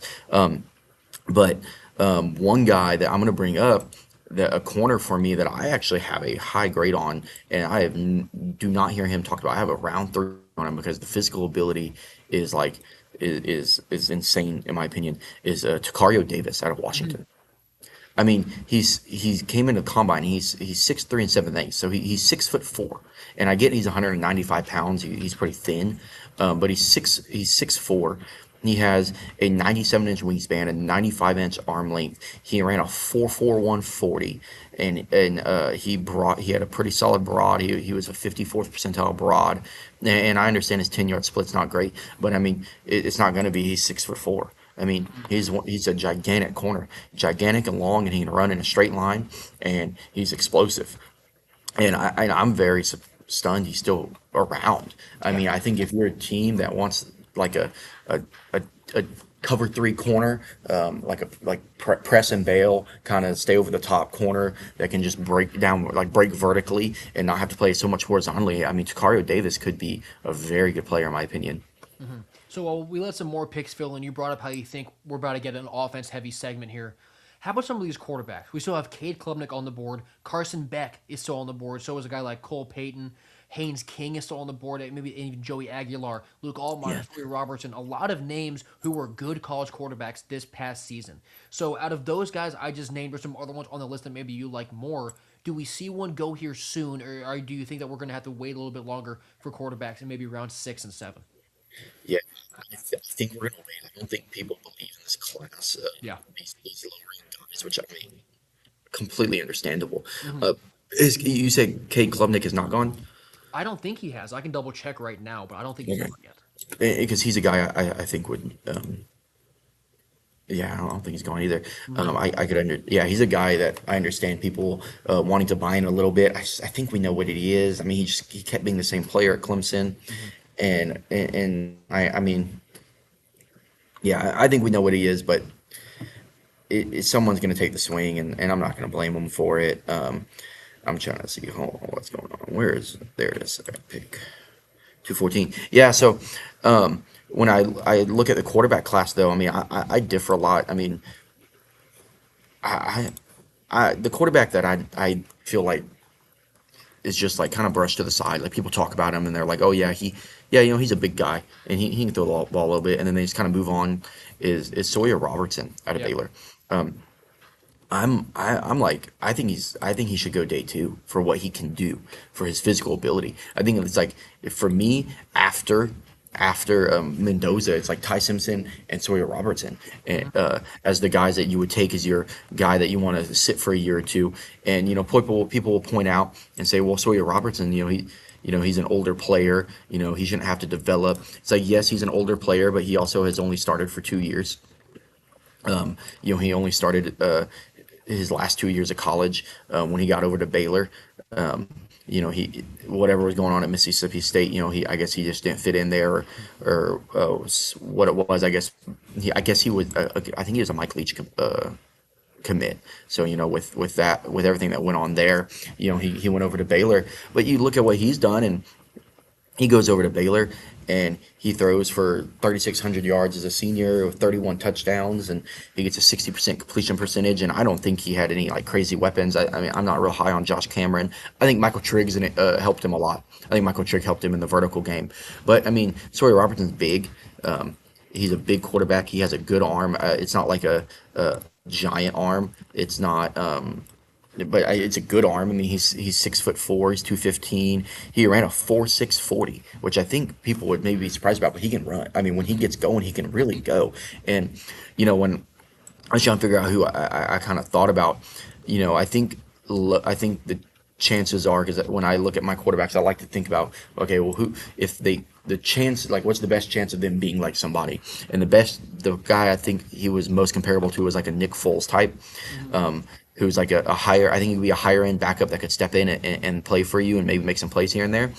But I also like to go with the high end comp. Like, what would happen if he just reached his full potential? And really, it kind of reminded me like a Justin Herbert version, like a lighter version of Justin Herbert. Hmm. Like, he's a big quarterback that has a good arm that will step up in the pocket, make a throw, will attack the field vertically, and then when if he gets an open lane and he sticks his foot, he's gonna get you, 15, 20 yards. Now, chances of him hitting that, yeah, I mean, they're slim, they're lower, but he's the quarterback I would be looking at personally.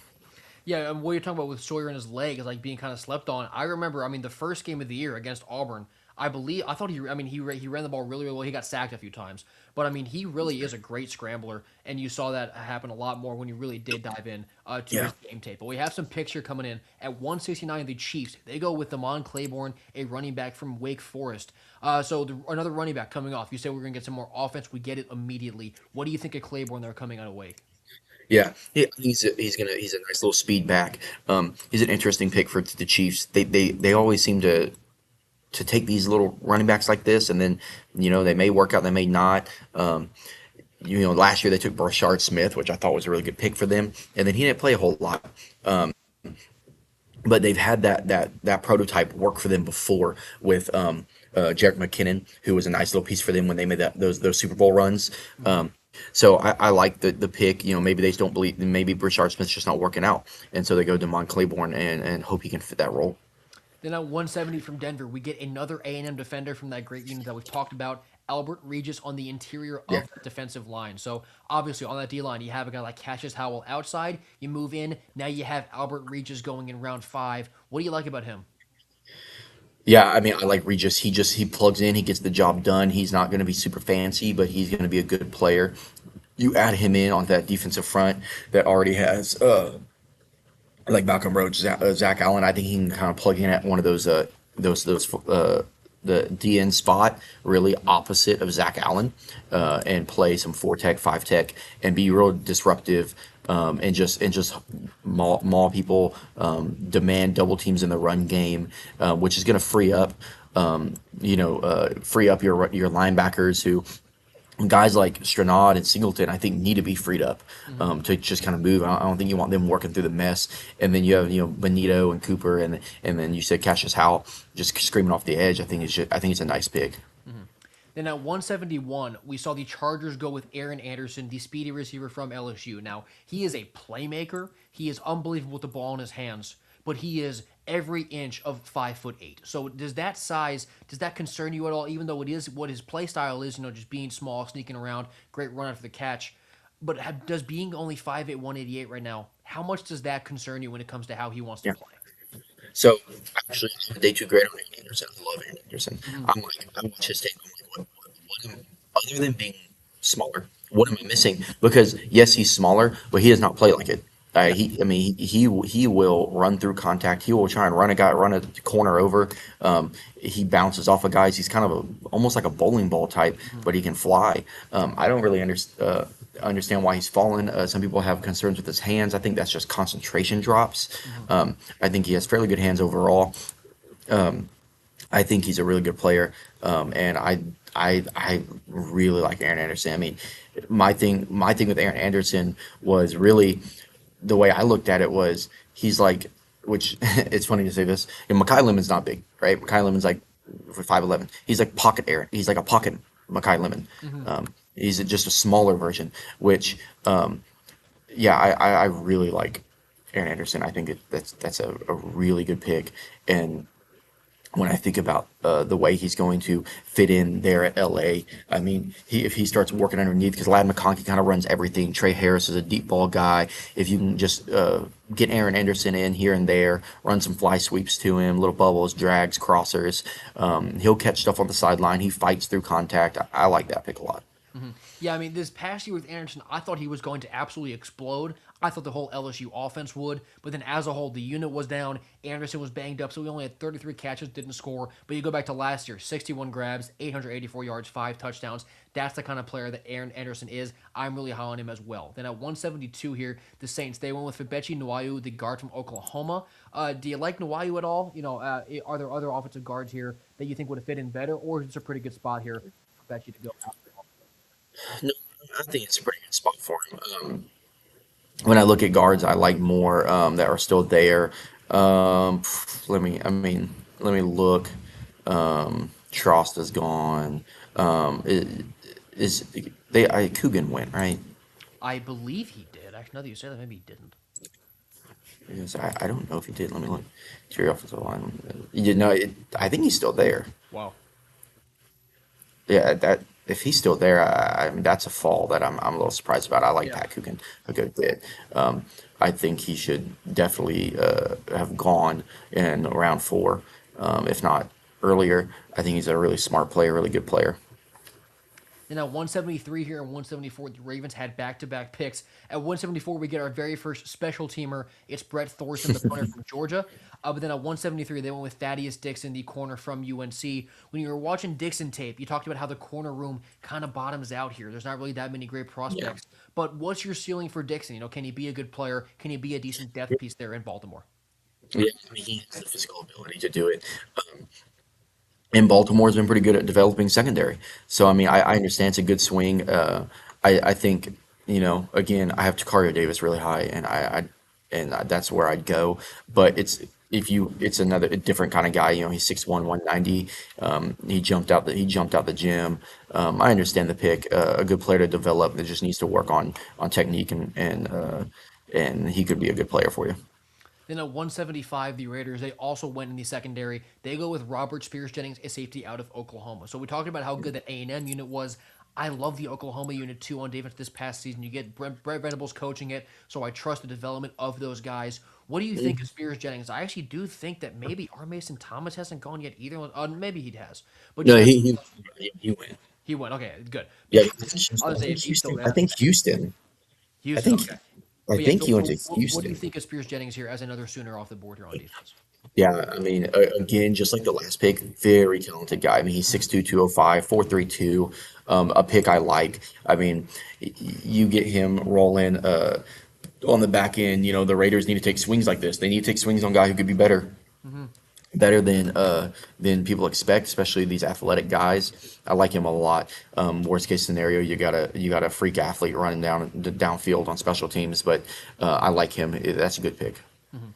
So then the Chiefs, after going running back at 169, at 176, they go tight end. They take Dallin Bentley out of Utah. What do you think of Bentley? That tight end room, the tight end board, obviously, is definitely thinning out. But what do you think of him at Yeah. there in Utah?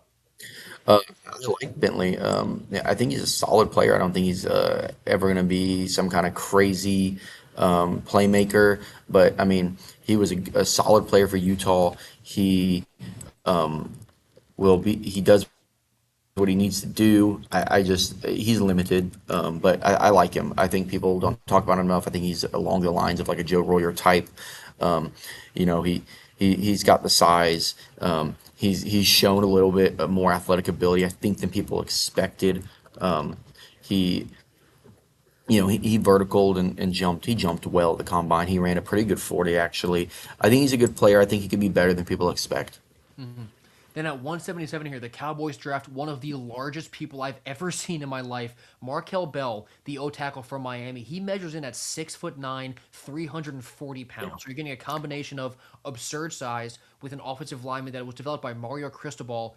What do you think of Bell? Is he just kind of this really big guy who's getting draft hype Yeah. because of his pure size? Or when you're watching his tape, do you like what you see from a technique standpoint as well?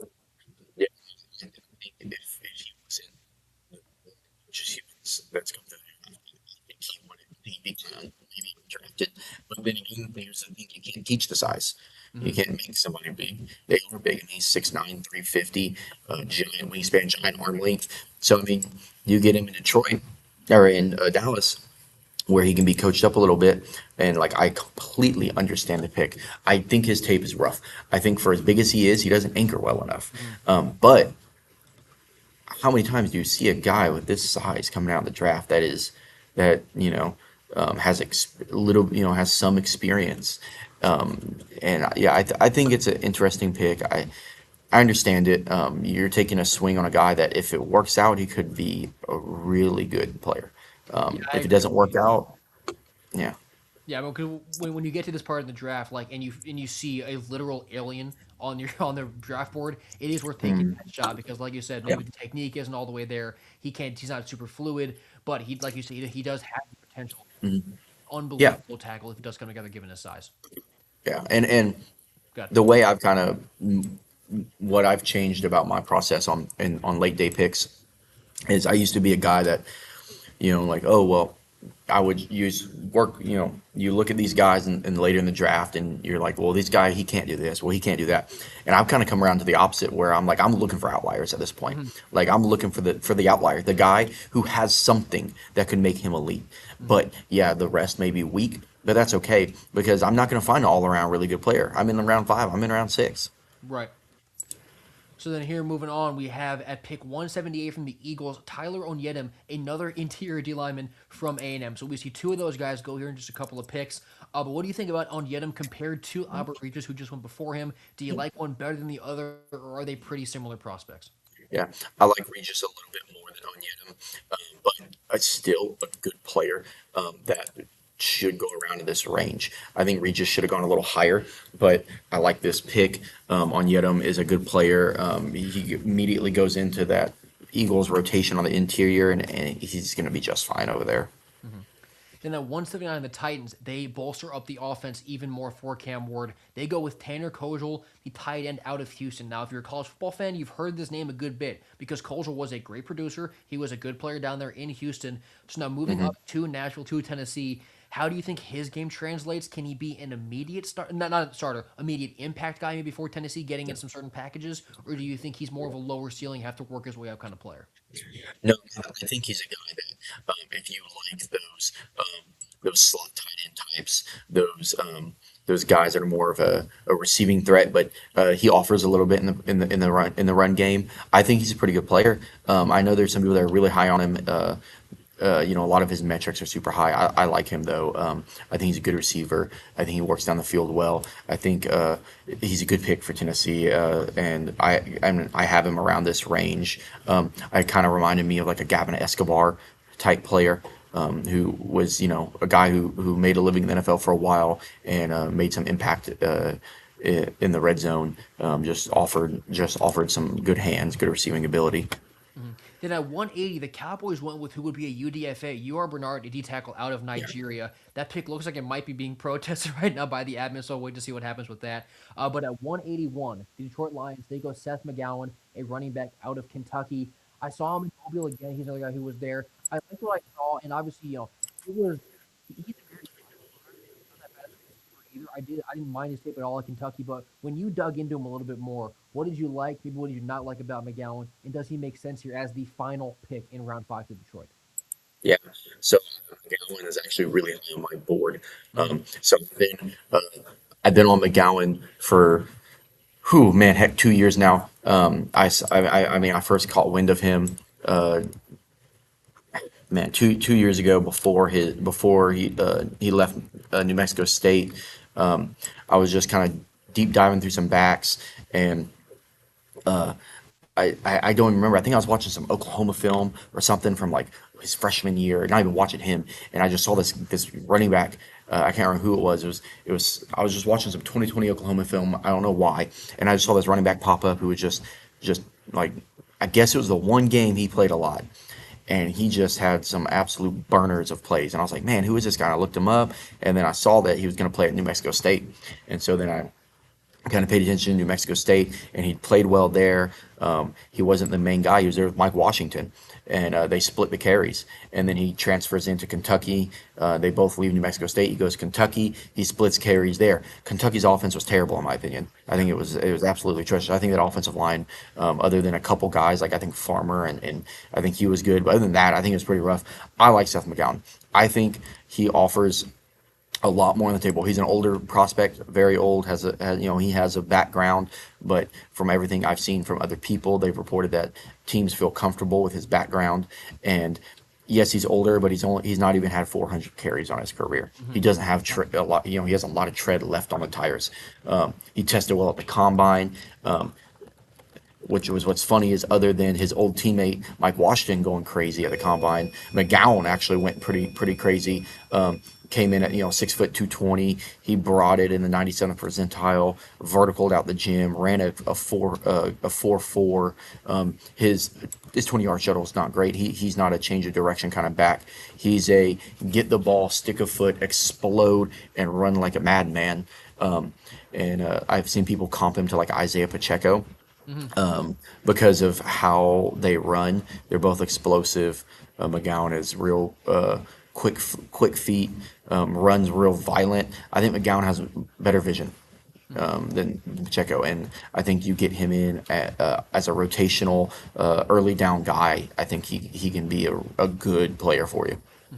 And here at 182 to kick off round 6, the Buffalo Bills, they do go with linebacker like we brought up yesterday and earlier today. They go with Jaden Duggar out of Louisiana. So in your mind, is Duggar the type of linebacker that Buffalo needs to really start bolstering up that defense?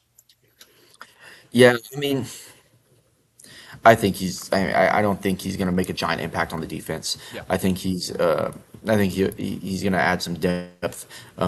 He's going to fight for a special team spot, and because I think I don't think he can crack that linebacker rotation with having the guys they already have there. I think he's just a good add for special teams at this point in the draft. And we get another defensive pick here at 183 from the Cardinals. It's Xavier Harris out of Ole Miss. So our Yeah. first Ole Miss guy we've gotten today. How much film of Harris have you been able to see? And do you like what you saw from the Rebels D lineman if you have it all? Yeah, I mean you want to talk about large humans. That's him. He has a lot of talent. He's almost the same. He's almost as big as Markel Bell, which is almost concerning though, because how tall he is. But there's times where he plays with good leverage, and he's just a hulking monster in the middle. I think it's a really good swing of the bat at this point in the draft. Again, in my opinion, you start taking outliers or people. Either you take the people that have fallen, or people that are high on, or you just start taking the major outliers. And he's a major outlier in my opinion. Has gigantic size. You don't know what's going to happen with him, but you could get a guy that just can plop in the middle of the defense and just stuff everything. So the Titans at 184 here, they go more offense, and they go a guy who Eric McAllister of TCU. He has had the most polarizing season I can remember in a long time. He opened his first 2 games this year with the Horned Frogs. He had 5 catches for 66 yards. Then against SMU, he catches 8 passes for 254. And he had several other games over 100 yards. But looking at McAllister, he's 6'3", 205. You obviously see how he can take over games offensively like he did at TCU. What do you think his ceiling is? Do you think he's a good value pick here in round 6 for the Titans? Yeah. So this is about where I have him. This is where I have him graded. I have my qualms with Eric McAllister. I think he I think he could be a little bit better at separating than he should be. Like I think he has the physical ability to separate more. He it seems like he just doesn't get away from guys as much as he should. I think his routes are a little underdeveloped, but I think he catches the ball pretty well. And then I think he has some yak ability to his game. I know he has some off the field questions that popped up, but I do like Eric McAllister, a good mount for round 6. He's a guy that has a lot of physical tools. He's got to put a lot of stuff together. I think he may end up being a little bit of a one-dimensional guy that just needs to run go balls and crossers on people. But he's had production. So now we have two interior linemen from the Big Ten going 185 and 186 to the Raiders and the Dolphins. The Raiders go with Rayshon Benny, a D tackle out of Michigan, and the Dolphins finally take our guy Pat Coogan out of Indiana. So between those two dudes, who do you think is the better prospect here, the better value pick at round six, and which team do you think got the better potential player here out of those two? Yeah, I think that was the best pick there. I Mhm. mean, I think it's an absolute steal in round six by the Miami Dolphins. I think they're going to get a guy that can plug straight into the interior and just be an immediate player for them. He's smart. He's he's good on at the point of the attack. Yeah, I like Pat Coogan a lot. I can't believe he lasted till round six. Yeah. At 187, off the edge, goes a guy that we've talked about a little bit. It's Nadami Tucker out of Western Michigan, another smaller school guy who I was impressed by at the Senior Bowl. You gave your thoughts a little bit, but just kind of remind everybody where you're at with Nadami Tucker and how do you think he fits there with the Commanders? Yeah, I think he is a nice little guy on the edge as a situational pass rusher. He's smaller, he's 6'2", 247. I don't think you're going to want him in on obvious running downs. But I think he's got a little bit of juice to his game. You take a swing on a guy like that. You take these small school swings is where you go. These guys are the way to go this late in the draft. I like that pick for Commanders who need more help on the edge. And I know they brought in Adolphe Owe, but you want all the swings you can get out there on the edge in the modern NFL. Then at 188, the Seahawks, is Domani Jackson, a corner from Alabama. So another one of these corners that are sort of being left behind in that room that youth that gets much weaker as we go along. But what do you like about Domani? What are the holes in his game that have led to him dropping here to round six? Well, what do you think he can be as a pro? Yeah, I mean, he's he tested well, and I think at times on tape you see that physical ability show up. I just think there's too many times where he would get beat when he shouldn't have, but you look at where he went. Well, he just went to Seattle, who's I mean maybe the best at developing secondary players in the league, Hmm. and so when you go get a guy from the SEC who's tested well and you plug him into that system. I think it's a nice pick for them and a guy that can maybe become a good backup for you. I don't know if he'll ever be a true starter, but I do like the pick. So let's look at these two receivers who just went off the board recently. At 190, the Saints go with Brennan Thompson from Mississippi State, and at 193, the Giants go Kevin Coleman Jr. from Missouri. Now these are both smaller guys; they're not very big bodies, but at least Brennan Thompson, I'm a pretty big fan of Brennan Thompson. He's an absolute lightning bolt, only 5'9", 170, but he had 57 catches, over 1,000 yards this past season for Mississippi State and 6 touchdowns. Doing that in an offense where you're the feature guy and there isn't that much help around you is very impressive to me. He had some big time clutch downfield plays. So Brendan Thompson's a guy that I'm pretty high on. Kevin Coleman Jr. is sort of a similar story. But out of those two guys, Brendan Thompson, Kevin Coleman, who did you have graded higher? Were they very similar? And who do you think maybe has the higher ceiling? Yeah. So I like Kevin Coleman a little more. I think Kevin Coleman's got a more variety in his route tree right now. Hmm. Brendan Thompson's, I mean, his hat trick is the car is that speed. Yeah. So it's like, yeah, like I keep saying, this point in the draft, you start taking those guys. I like both picks. Brendan Thompson to New Orleans makes sense. Just scream him down the field while Olave and the others do their stuff. He's going to terrify people. Tyler Shuck will absolutely throw the ball down there if he's open. And Brendan Thompson, I don't think his route tree will ever be anything crazy because I think a drawback with that kind of speed is a limited route tree because it's so hard to deaccelerate Hmm. that speed. But if you're telling me that you got a guy that runs that and was it a 4.2 and or what was that 4.3? Was it a low 4.3s the official? No, or was it a high I believe 4.2? that, yeah. Yeah, and so like it just adds a presence to the game to the field that's going to scare him. I don't know if he's ever going to be a guy that plays regularly in wide receiver three sets. Hmm. But when you bring him in on obvious passing downs, they have to respect it because it's a one shot play. And then Kevin Coleman, I like a lot. I mean, I think he's a good player. He was like I guess their next Luther Burden replacement. Not the same kind of player. Luther Yeah. Burden was incredible, but Kevin Coleman's good. I think he's kind of underrated in this class. I think people should really kind of watch him a little bit more. I think he's a good pick. And then when you look at where he goes to the Giants, I mean, I think that's a great pick for them with neighbors opening up so much. And then yeah, big Kevin Coleman fan. and we had a pair of offensive tackles go back to back in between those two. At 191, the Rams go with Jude Barry out of Boston College, and at 192, the New York Giants go Isaiah World out of Oregon. So with those two players, is there one of those two guys that you think has the higher ceiling? Did you Yeah. have them graded out here in round six? Are you surprised by either of those two picks? Yeah, I like Jude Bowery for this pick. I mean, uh, he's an athletic tackle.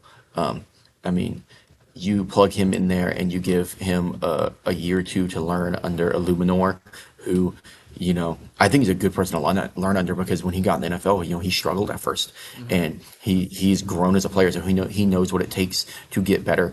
And Jude Bowery, I think, is a great draft pick in this position. You don't find guys that can move like him this late in the draft very often. Let's jump now here to 195, where your Tampa Bay Bucks went with Brandon Cleveland, a defensive lineman out of NC State. Do you like going D line here in round six? And if you do you like what Cleveland gives you guys? Yeah, so I mean, Tampa they need some D line depth. I don't know where it's at right now in this point in the draft. I think that was a little high for him, Hmm. um, but you know, I think the D line is fell off kind of hard. I was really hoping if they're going to go D line, I was really hoping to get Caleb Proctor Hmm. out of southeastern Louisiana. I'm a big fan of Caleb Proctor, who went, I believe, right at the end of day two. Um, but yeah, I mean, the D line depth is needed. Dante Corleone, who went right after him, I would have preferred him because I know what he's gonna do. And Brandon Cleveland, my thing with him is he's like I say, start taking outliers or guys you know what they are. I don't know what Brandon Cleveland really is going to be, and I don't think he's like some athletic marvel or anything. But when you look at Dante Corleone, we know what that is. We know what he's going to do, and he's going to stuff the middle of a defense. So I would have been a Dante Corleone. I would have taken Corleone, but maybe they just if you're not looking for a nose, then you go away from him because that's what he is. So we had back-to-back D linemen right there, and Cleveland and Corleone, who you talked about. Then at 197, the Eagles go a guy that you brought up. It's Josh Cameron, the receiver from Baylor. You talked about it when we were discussing Sawyer Robertson and how he wasn't doing anything crazy for that Baylor offense. But down here in round six, going to the Eagles, do you think he has the potential to develop and maybe crack into that rotation just a little bit here early on in his career? Yeah, so he's. I don't think he'll really get much run as a receiver. I think he's a special teams guy. He's got size, he's got speed. Hmm. But then again, with the way the Eagles' offense works with Jalen Hurts, he can fit fairly well as just being a vertical threat Hmm. and using his yak ability. The only thing with his yak ability, because I think he is good after the catch, is he has to catch it on the run to then be good with it. I don't think he's as good at bubble screens. Now, if you start throwing some screens underneath to him where he's already coming across the field on some tunnel screens, he is good. I just think. To get him from 0 to 60 takes a little bit, but once he's going, I think he is a good player. Then at 198, the Patriots take probably the most Patriots player in this draft. They Yeah. go Eli Heidenreich out of Navy, who's a do-it-all guy. If you watched any Navy games, you saw him probably touch the ball on every single snap. He's violent, he's tough, he never comes out of the game. What do you think about Heidenreich? I mean, to me, that seems like the ultimate fit going to New England. But what do you think about Yeah. Eli going to the Patriots? Yeah. I mean, I don't know what to say. Like, how do you define this guy? Yeah. I mean, he's just a football player. He's going to come in. He's going to. They're probably going to put him straight into special teams. That's probably the plan. Hey, put him straight to special teams, get him rotating in on offense here and there. He tested well. He's a good athlete. I don't see. I mean, who would be their kick returner right now? I mean, what's their plan there? Is the way I'm looking at it because when you go look and it's Kyle Williams. I don't think they want to do that. I think Kyle Williams is going to play receiver. I think he's going to play a lot more receiver this year, and so you get him out of the return game. And you get Eli in there, and it's an immediate returner, special teams player, and a guy that can rotate in on passing downs. Then the Bengals there at 199. They go with Max Llewellyn, an edge from Iowa. He had his best year of his career this year, totaled 6.5 sacks after totaling just 8 through his first 3 years combined. Was able to force 2 fumbles, also had 5 pass deflections. So at 6'5", 263, he really did a bit of everything for Iowa. And obviously, Iowa defense equals good. So Yeah. Llewellyn coming out of Iowa there seems pretty promising. What do you think about him as a prospect here? Do you think he can really help to shore up that Bengals defensive line? Maybe not immediately, being a six-round guy, but could he be a guy who gets some snaps early on, given the Bengals' struggles on defense? Yeah, I mean, I think he is a guy that can definitely crack the lineup. What is his ceiling? I don't think it's super high, but I think he's a guy that can come in. You're hoping that you get maybe like another Sam Hubbard type. That is nothing incredible. Maybe come in, give you 5, 6 sacks, plays the run well. But yeah, I think it's a solid pick here. He's a good high motor player. How about Eric Gentry at 200 with Panther? He's a linebacker out of USC, but what jumps out at you when you're looking at his stats, he forced 5 fumbles this year and had 3 sacks. So even if he's not being the ultimate producer, when he is involved, it seems to work out pretty well. So how much value are you putting into Gentry with 5 forced fumbles, just kind of being, just a make a play kind of guy, gravitates towards the ball, can really cause havoc when he's involved. Yeah, and again, I don't know how many times I'm going to keep repeating it. Outliers, outliers, Yeah, outliers. At this point in the draft, in my opinion. I mean, what do you come in at the combine like 6'7"? something like that. Yeah. Or something crazy. I mean, like it's you know, the only guy that I can even remember in recent history that was a linebacker that looked like this was Snowden coming out of Virginia. Hmm. Um, but I think they're very different kind of players. I don't think they're the same player. I think Gentry has a nose for the football. I think you probably, more than likely, plug him into special teams immediately and let him just go get the ball. And then, he's a guy passing downs. Can he turn into a passing down linebacker for you? Can he go use that gigantic length to just make a wall in the middle of the field and then run and find the football? And so I like that pick. Then moving on a little bit down here, we're into the 200s. We are in the depth of this draft. The Packers at 201, they go Renee Conga on D-line from Louisville. And at 202, the Broncos, another lineman, but it's a guard, Micah Morris out of Georgia. Those two guys, do they make sense to you in round 6? Did you maybe have them graded out a little bit higher? But what do you think about those two players? No, those are two players where this is I start expecting guys like this to go for sure. Renee Conga he was a nice player for Louisville. Pitt, Green Bay is they're kind of good at finding these alignment on both sides of the ball, like the drive that can crack rotations. And then Micah Morris, yeah, Micah Morris. He's another one I'm surprised fell this far. I mean, when you look at his profile, he's coming out of Georgia, right? SEC program. He tests like crazy at the combine. I think he's like never allowed a sack or something while at Georgia, like something like some the crazy stat he had that I saw recently, and it's like how does a guy like this not get any kind of steam, and how does he fall here? I think Michael Morris is a great pickup by Denver. Then Jacksonville here at 203. This is an interesting one. It's Curtis Allen, a running back out of Virginia Union. And when you look him up on ESPN, there are no stats. And you go to the Virginia Union sports page, his last year of stats was 2024-25, where he only played in 3 games, carried the ball 25 times. So clearly this is a project pick. You're really taking a shot on a running back who measures in that 6'2", 215. So given how little there is for him online, I'm not sure how much of Curtis Allen that you've either seen or even read. But Yeah, in I terms of mean, just blanket, like taking a total project like that, is round 6, we talked about outliers. I don't even know if this is an outlier and doesn't have that much production. Is this too early for a guy like Curtis Allen, who I would imagine would also be there in round 7? yeah, I mean, yeah, it's kind of a weird one because yeah, I mean, because you even go back and you look at how he did at Virginia Union because there's not much on him. I mean, he ran for not even under 600 yards. Hmm. And he and just under 5 yards an attempt.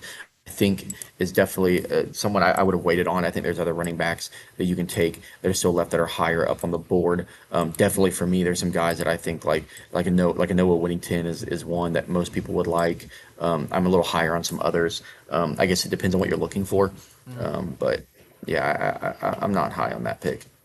But at 205 here, the Lions, we get another quarterback off the board, and Yeah. it's none of the power guys we talked about. It's Cole Payton out of North Dakota State. He was also at the Senior Bowl in Mobile. But what do you like so much about Cole Payton? Because obviously NDSU has been a bit of a pipeline for the pros. Like that brand Yep. is associated with the NFL draft. So when you watch Cole Payton, what do you like, and what is it that you think made him go above some of those other power quarterbacks that we're still waiting? Yeah. Cole Payton, yeah, with him, you want to talk about again like some physical abilities others don't have. He's a big and strong dude that can Hmm. run the ball and has a big arm. He has very little experience, but you go to Detroit, you sit back behind uh, Jared Goff for 3 years, see how what he turns into. You keep a hold of him. Maybe if he progresses, you get in some games where you're up and you show him off a little bit. And you get a little trade capital later for him. Hmm. uh, or with that physical ability, he gets packages, goal line packages, where he's a threat to run the ball up the middle. He's so big and strong. But he throws the ball plenty well enough to you have to respect the passing game. I like that pick. He's an interesting player. Hmm. How about Big Diego Pounds here going 206 to the Cleveland Browns? He is Yeah. 6'6", 340 at offensive tackle coming out Yeah. of Ole Miss. So another one of these absolute mammoth of a player. What do Mhm. you like about Diego's game? Yeah, he is a player I like a lot. Um, he is a great pick for Cleveland, in my opinion. With that size, what he brings to the table, really just, I think Cleveland's biggest thing, and I've talked about their offensive line, but I think they got to get more physical up front. I Hmm. mean, you don't have the quarterbacks right now, more than likely, unless, someone that, unless you're a Sanders believer or something, that you can just rely on airing the ball out. So you need to really, my opinion, get bigger, stronger, tougher up front, pound the ball. Once Quinshon Judkins get back, really feed him. I understand he wasn't super efficient this year, but what running back was going to be efficient in that offense? I mean, because I think Judkins showed plenty of flashes of a potentially good bell cow running back. So I like Diego Pons here, really good project tackle for Cleveland to work with. Hmm.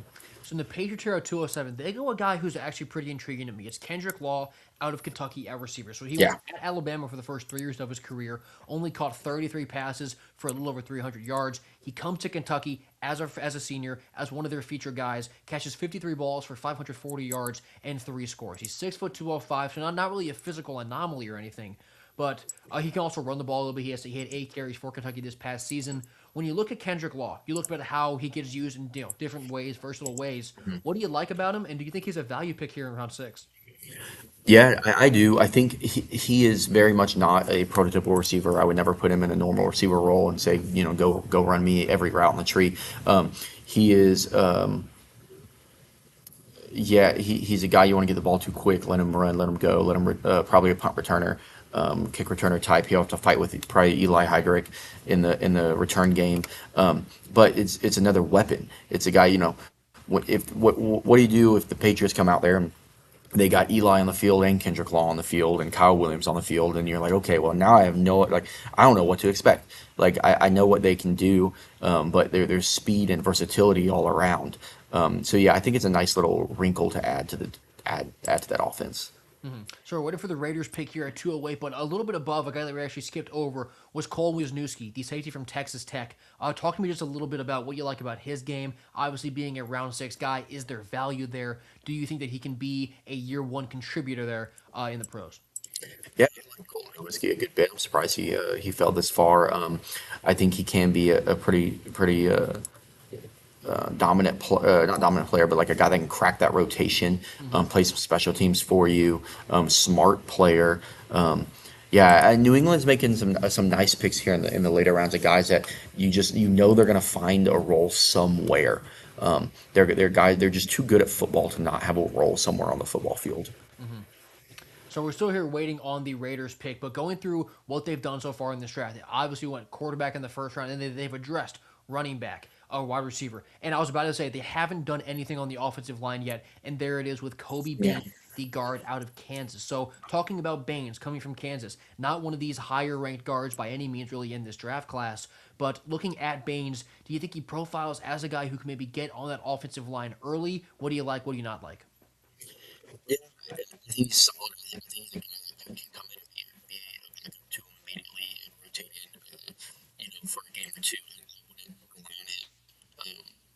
right away to play. And I'm going to need to with bringing in Spencer Burford and having Jackson Johnson there. So I don't think we have to worry about like relying on him, but coming in and battling with whoever's going to be the backup left guard, because I assume right guard Caleb Rogers is there to kind of develop. So I think he's a good guy to come in and battle for a backup spot. Then at 209 here, their commanders, they go Andre Fuller, a DB from Toledo. So we've seen two Toledo guys go. It was Emmanuel McNeil Warren, a safety above a few routes go. Toledo put two guys into the pros from their secondary this past season. Andre Fuller at 6'2", 202, had one pick this past year, 10 pass deflections. We talked about it yesterday, how, like, yeah, sure, those aren't very high numbers. That's a good thing for a corner. It means they're avoiding him. So looking at Andre Fuller, what do you think his ceiling is? He profiles pretty well athletically. Obviously, we had quarterbacks avoiding him. What do you like about Andre Fuller here? Yeah, he's a good pick. I mean, Toledo's been producing secondary players recently, and they work. He's going to come in. He's got plenty of physical upside. He's explosive. He's large. I think you put him in there in that secondary room, which the Commanders need help all over the roster. I think he's a good pick. I think that's a really nice swing of the bat again. So we have the Chiefs here at 210 waiting for their pick. You're down there at 214 with another pick for the Colts, and then you have two more here late in the draft. So without giving too much away, obviously, where are you at with these final three picks? Are your guys still on the board? And just a general sense, are you going proven production maybe at a lower level, or are you going to go for physical anomaly, alien guy who can kind of be a project that can maybe be a really good player later on? Yeah, so yeah, I'm looking at multiple things. I'm looking at, do I take the physical anomalies? Do I take the guys that I think are just good football player, like proven players? There's a guy I'm looking. I think he's gone. He has to be gone. There's no way he's still here. Yeah, he's gone. Yeah, I mean, there's a couple guys I'm looking at. I'm looking at one physical anomaly. He's up there towards the top of my list. But then there's some guys where like I know what they can do. And you got to win this offense, right? This offense is all about running the ball. The Colts are going to run the ball. Daniel Jones, you don't want to ask him to be in like some air raid style 40 passing attempts a game, right? And so sitting there, obviously we have Jonathan Taylor, who's one of the best running backs in the league. But you got to start taking consideration what's the plan if Taylor goes down, right? Right now it's just DJ Giddens, who I think he's a guy that can play some teams, but I wouldn't want him as my bell cow. So like I think you can start looking at maybe a running back that can come in and get some reps, but then you also need to start. But running backs are pretty thin. What running backs can actually be a bell cow in this offense, I don't know. Or do you maybe look at a running back that could just spell him on certain plays, certain downs? So yeah, I mean, when I start looking at it, the board's getting thin, so I'm thinking some outliers are the place to go, or some guys that maybe I'm just a little bit higher on the consensus that may not make it to my next pick. And right now I'm trying to decide really between two players. I don't know which one to take. The one's more of a physical anomaly. One is more of a player I think is just a good player, and I'm surprised it's fallen this far. And is just a good football player. And the problem with the physical anomaly player is he doesn't. I don't think he fits the scheme. I don't think he does. So I'm thinking I'm thinking there's a spot I'm gonna go.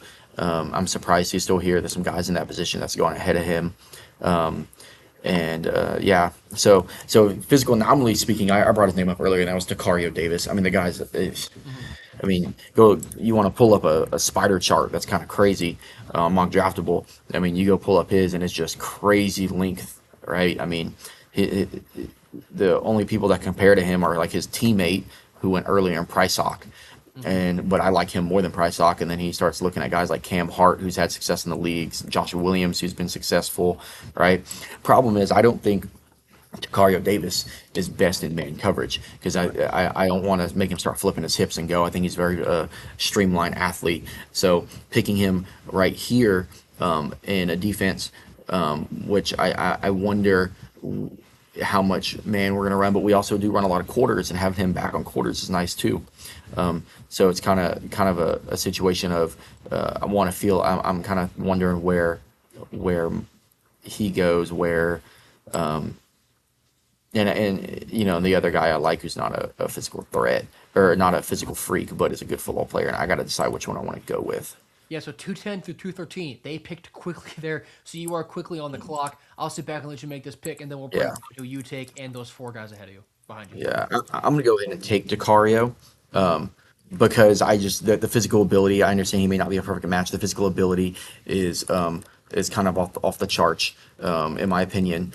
You don't see someone like this very often that can do things like this. So I'm gonna take Decario Davis, and I'm gonna hope the other guy I like more, or the other guy that I think is a good football player is gonna fall because he's not some physical freak, testing wise, and that someone's just gonna let him fall because they're just gonna think he's just a so-so player, and I'm gonna see if he can fall to me. But I'm gonna take the guy that can do some stuff. Someone in here just said Takario Davis was taken at 90. He was up there. We both Was looked at it, interestingly enough. wow. Takario went Okay, up at 92 Miami. okay. Wow, 92. Woo. We both missed that. We've been talking about him for a while. We did. We talked about him for a long time. Okay, so then I'll just fall back to my other guy, which is which I'm assuming he hasn't been taken. Lander Barton.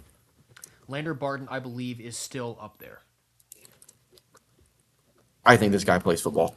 I think he is a good football player. I mean, they got him rolling in on offense, here and there to catch the ball. Yeah, Chikaro Davis went 90. Wow, he really missed it. Let me see that one. Yeah, he did. Yeah, he was. I think he was still on the player available list for a while. Yeah, yeah, he was on it earlier. I didn't know he went day two. Yeah, that list isn't being updated quite enough. We got a lot of players Yeah, going here to where we yeah, need to be updated just yeah, a little bit. Chikario Davis. Yeah, day two. That's see, and that's where I got him. I got him as a day two player, and that's why I was like, how the heck is he still going? How is he still falling? I was like, this is kind of insane. Um, I'm high on Chikario for his athletic ability. And yeah, going to Miami. I mean, I think Miami's been having a great draft. There's a couple teams that I think have been drafting great. So up to these picks ahead of you, we got some pretty decently large names that went 210, 211, and 212. Starting off with the Chiefs at 210, it was Reggie Virgil, the receiver Hmm. from Texas Tech. So he was Caleb Douglas's, running mate. Virgil at Yeah, 6'3", 190. He's a Florida kid. Had 57 catches for 705 yards and 6 scores. So the production was there. Obviously, a great tandem there with Caleb Douglas in that offense. What do you like about Virgil? Maybe compare him also to Caleb Douglas a little bit as to how their games are the same and different. yeah. So Virgil was so scouted over the summer, and and I kind of took some notes down on him. Uh, and I don't think he's changed too much as a receiver, over the years. I think he's kind of the same thing. I think he's okay at a lot of stuff. I think he has a little bit of vertical. He has a little bit of a vertical presence. I think he has. I don't think he's strong enough through the catch point. I think he needs some play strength improvement. But I mean, you get him in Kansas City and you let him go. It makes sense for the system. Then we had two Big Ten defenders go back to back. Baltimore at 211 goes Zane Durant, a defensive lineman from Penn State, and then Lorenzo Styles from Ohio State. He was the next pick at safety. So talk about Durant and Styles a little bit. Obviously they play different positions, but did you have Yeah. one rated out higher, and how do you think both of those guys might translate up to the NFL? Yeah, so I mean Styles, I mean, you just look at again physical ability and the outlier stuff at this point in the draft, and he's just blazing fast. And he's a guy that I don't think he's ever gonna I don't think he's actually gonna play much for your defense, at the end of the day. But I think he's a guy you take at this point in the draft in round six, or yeah, in the round six or right at the beginning of round seven, in this range. And he plugs and plays on special teams. He's going to work hard. Coming, with his family, he's going to be a hard worker. He's going to work for everything he gets. So yeah, I expect him to really be a special teams guy. And he came into the in college, originally as a receiver. And so like, he's a guy that can maybe almost like a Bo Melton? Is that the one that flips sides, or is it Max? I can't remember. It was Bo Melton. For the Packers.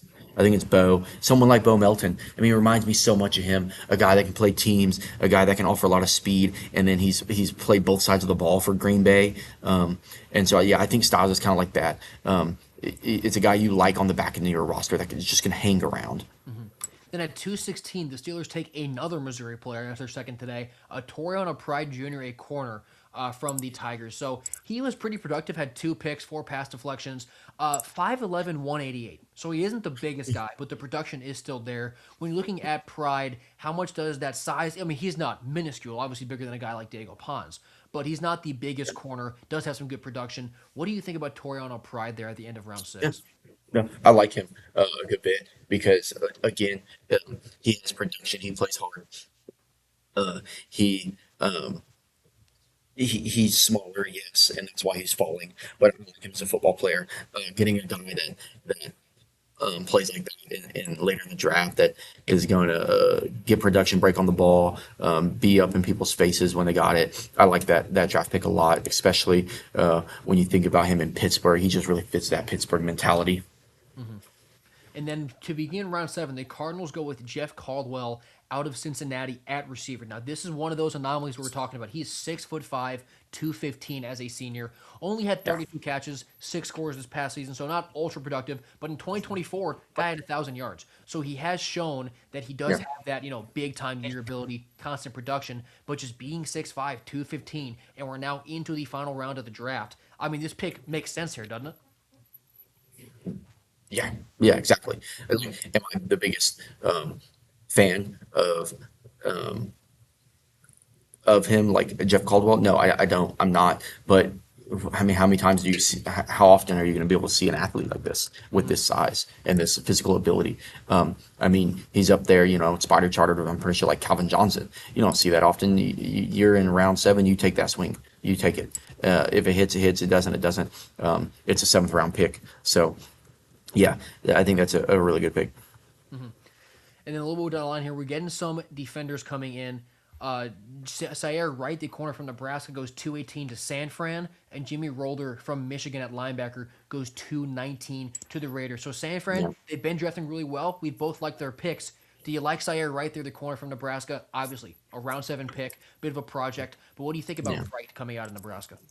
Yeah, I mean, it's a solid thing. I mean, you start getting down here, and it's a really pick your flavor players and 70 guys. You start taking guys that maybe could be UDFA's, but you just want to take a chance of them signing with you because you think they could turn into something.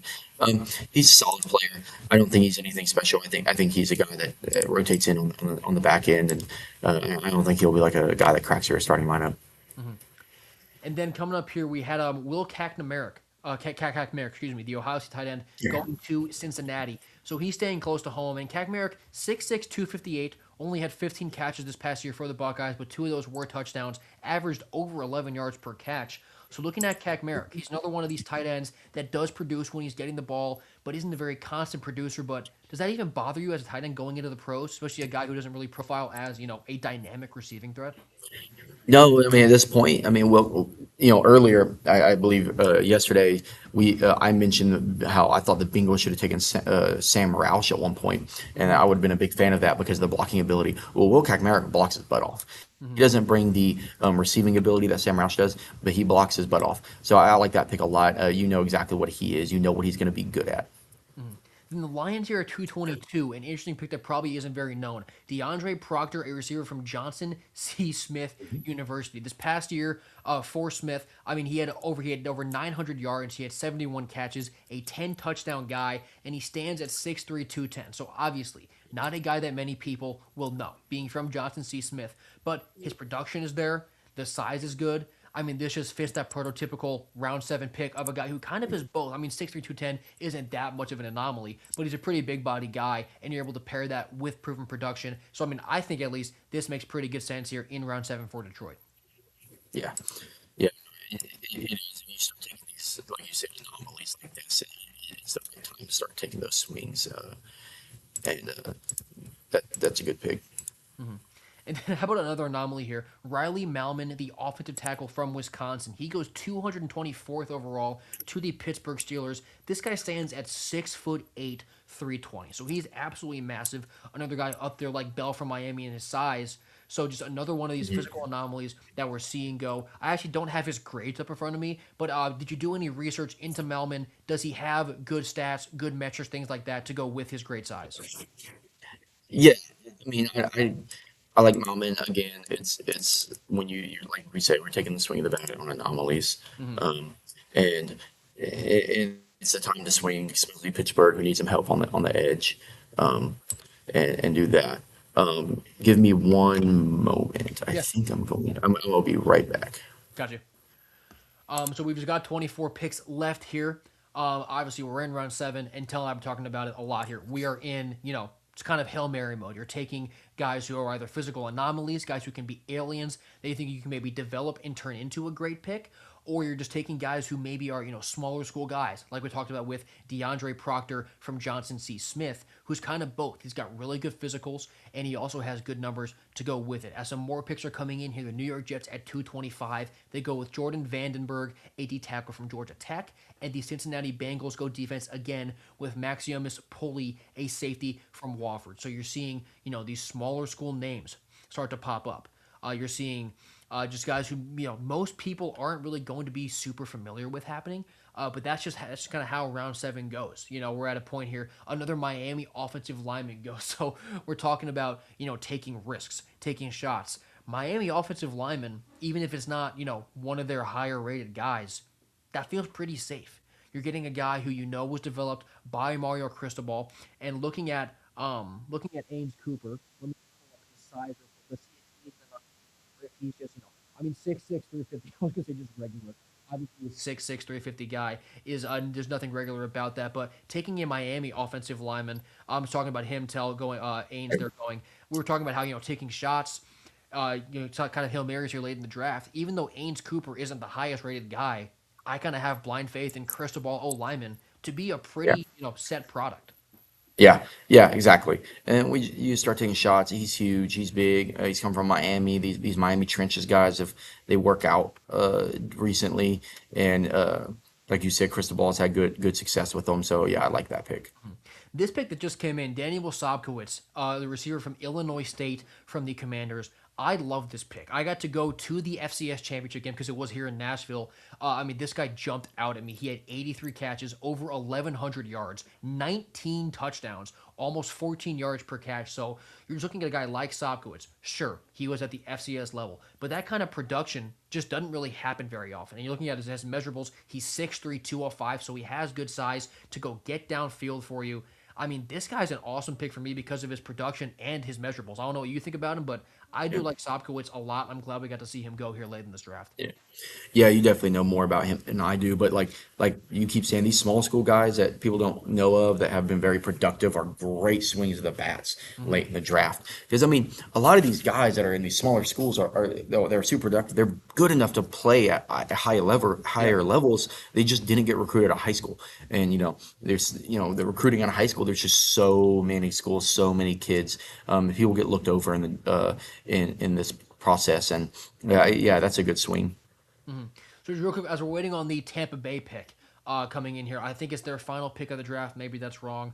But one of their last ones. Oh, they go Carson Beck. Tampa goes quarterback, and they take Miami's quarterback in Carson Beck. Now, the Carson Beck thing for me, I have a hard time getting there, and really most of it's not his fault. I think his arm is just kind of out of steam. When he got hurt late last year against Georgia, that UCL injury, you kind of saw him come back with Miami, and he played smart, but the arm wasn't really there. And you go through Miami's offense, their game plan. So much of it was, I'm going to give the ball to Malachi Tony 2 yards downfield and Yeah.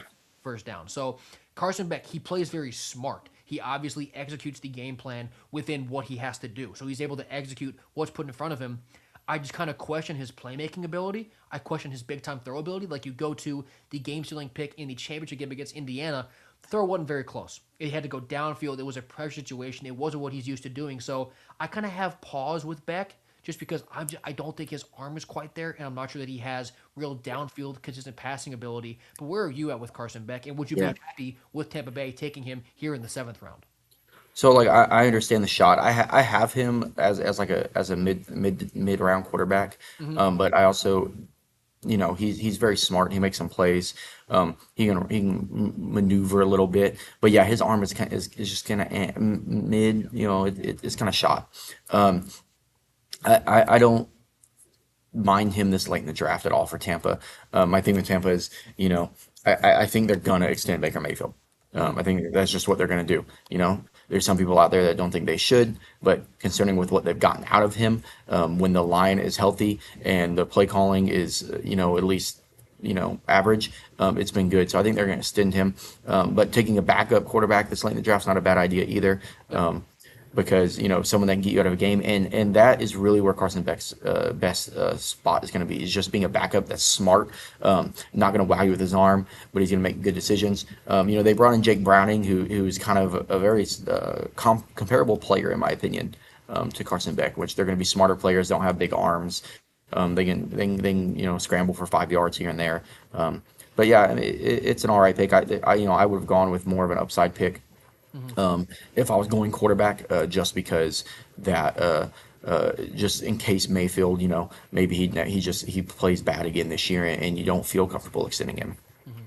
At 2:30 here, the Steelers they go Cyrus Allen, a receiver who was Hmm. recently at Cincinnati, but he also has stops at Texas A&M, Louisiana Tech. So Allen, he's one of these smaller guys. He's 5'11", 180, so you know the niche he wants to play in. But for the Bearcats this year, he had 51 catches, 674 yards, and 13 touchdowns, averaging 13 yards per catch. So the production is there, but with a smaller receiver going in the seventh round, I'm not really sure that I really see him, breaking into that receiver room early. But then again, it is Pittsburgh, and that's a team that's been really starved for consistent playmaking ability downfield threats at receiver. So, do you like Pittsburgh here going receiver? They already took Omar Cooper earlier on in this mock, but just having a guy like Cyrus Allen back there in a on a team that's really been dying for skill players, like that's a good pick to me. Yeah, it's I think it's an interesting choice at that receiver position, because you get Omar Cooper in there, and now Cyrus Allen. You assume Omar Cooper is probably going to plug straight into their slot, Hmm. and now Cyrus Allen's going to have to be fighting Roman Wilson for reps. And Roman Wilson, as much as he hasn't done well in the NFL, I think is a much better player than Cyrus Allen. Hmm. Latest pick here is Caden Curry, an edge from Ohio State. The amount of Buckeyes that we've seen go in this draft is absolutely unbelievable. This past year, for him off the edge, he had 40 solo tackles, 11 sacks, and one forced fumble. So you get an 11 sack guy, even though he wasn't the highlight of the Ohio State defense, but 11 sacks late in the seventh round at a big time school, obviously like Ohio State, that feels like a lot of value. Yeah, yeah, and Curry's a guy, going right here around 6'7", and I think he's a good player. I don't think he's going to have a crazy upside. I think he's going to have a motor. He's going to play hard. So I like the pick, especially for Philadelphia. Mhm. So just where we're at here, you've got your final two picks here coming up at 249 and 254. We're currently sitting at 232. I asked you already how you were feeling, and it seems like you're in the position to kind of go with an anomaly here.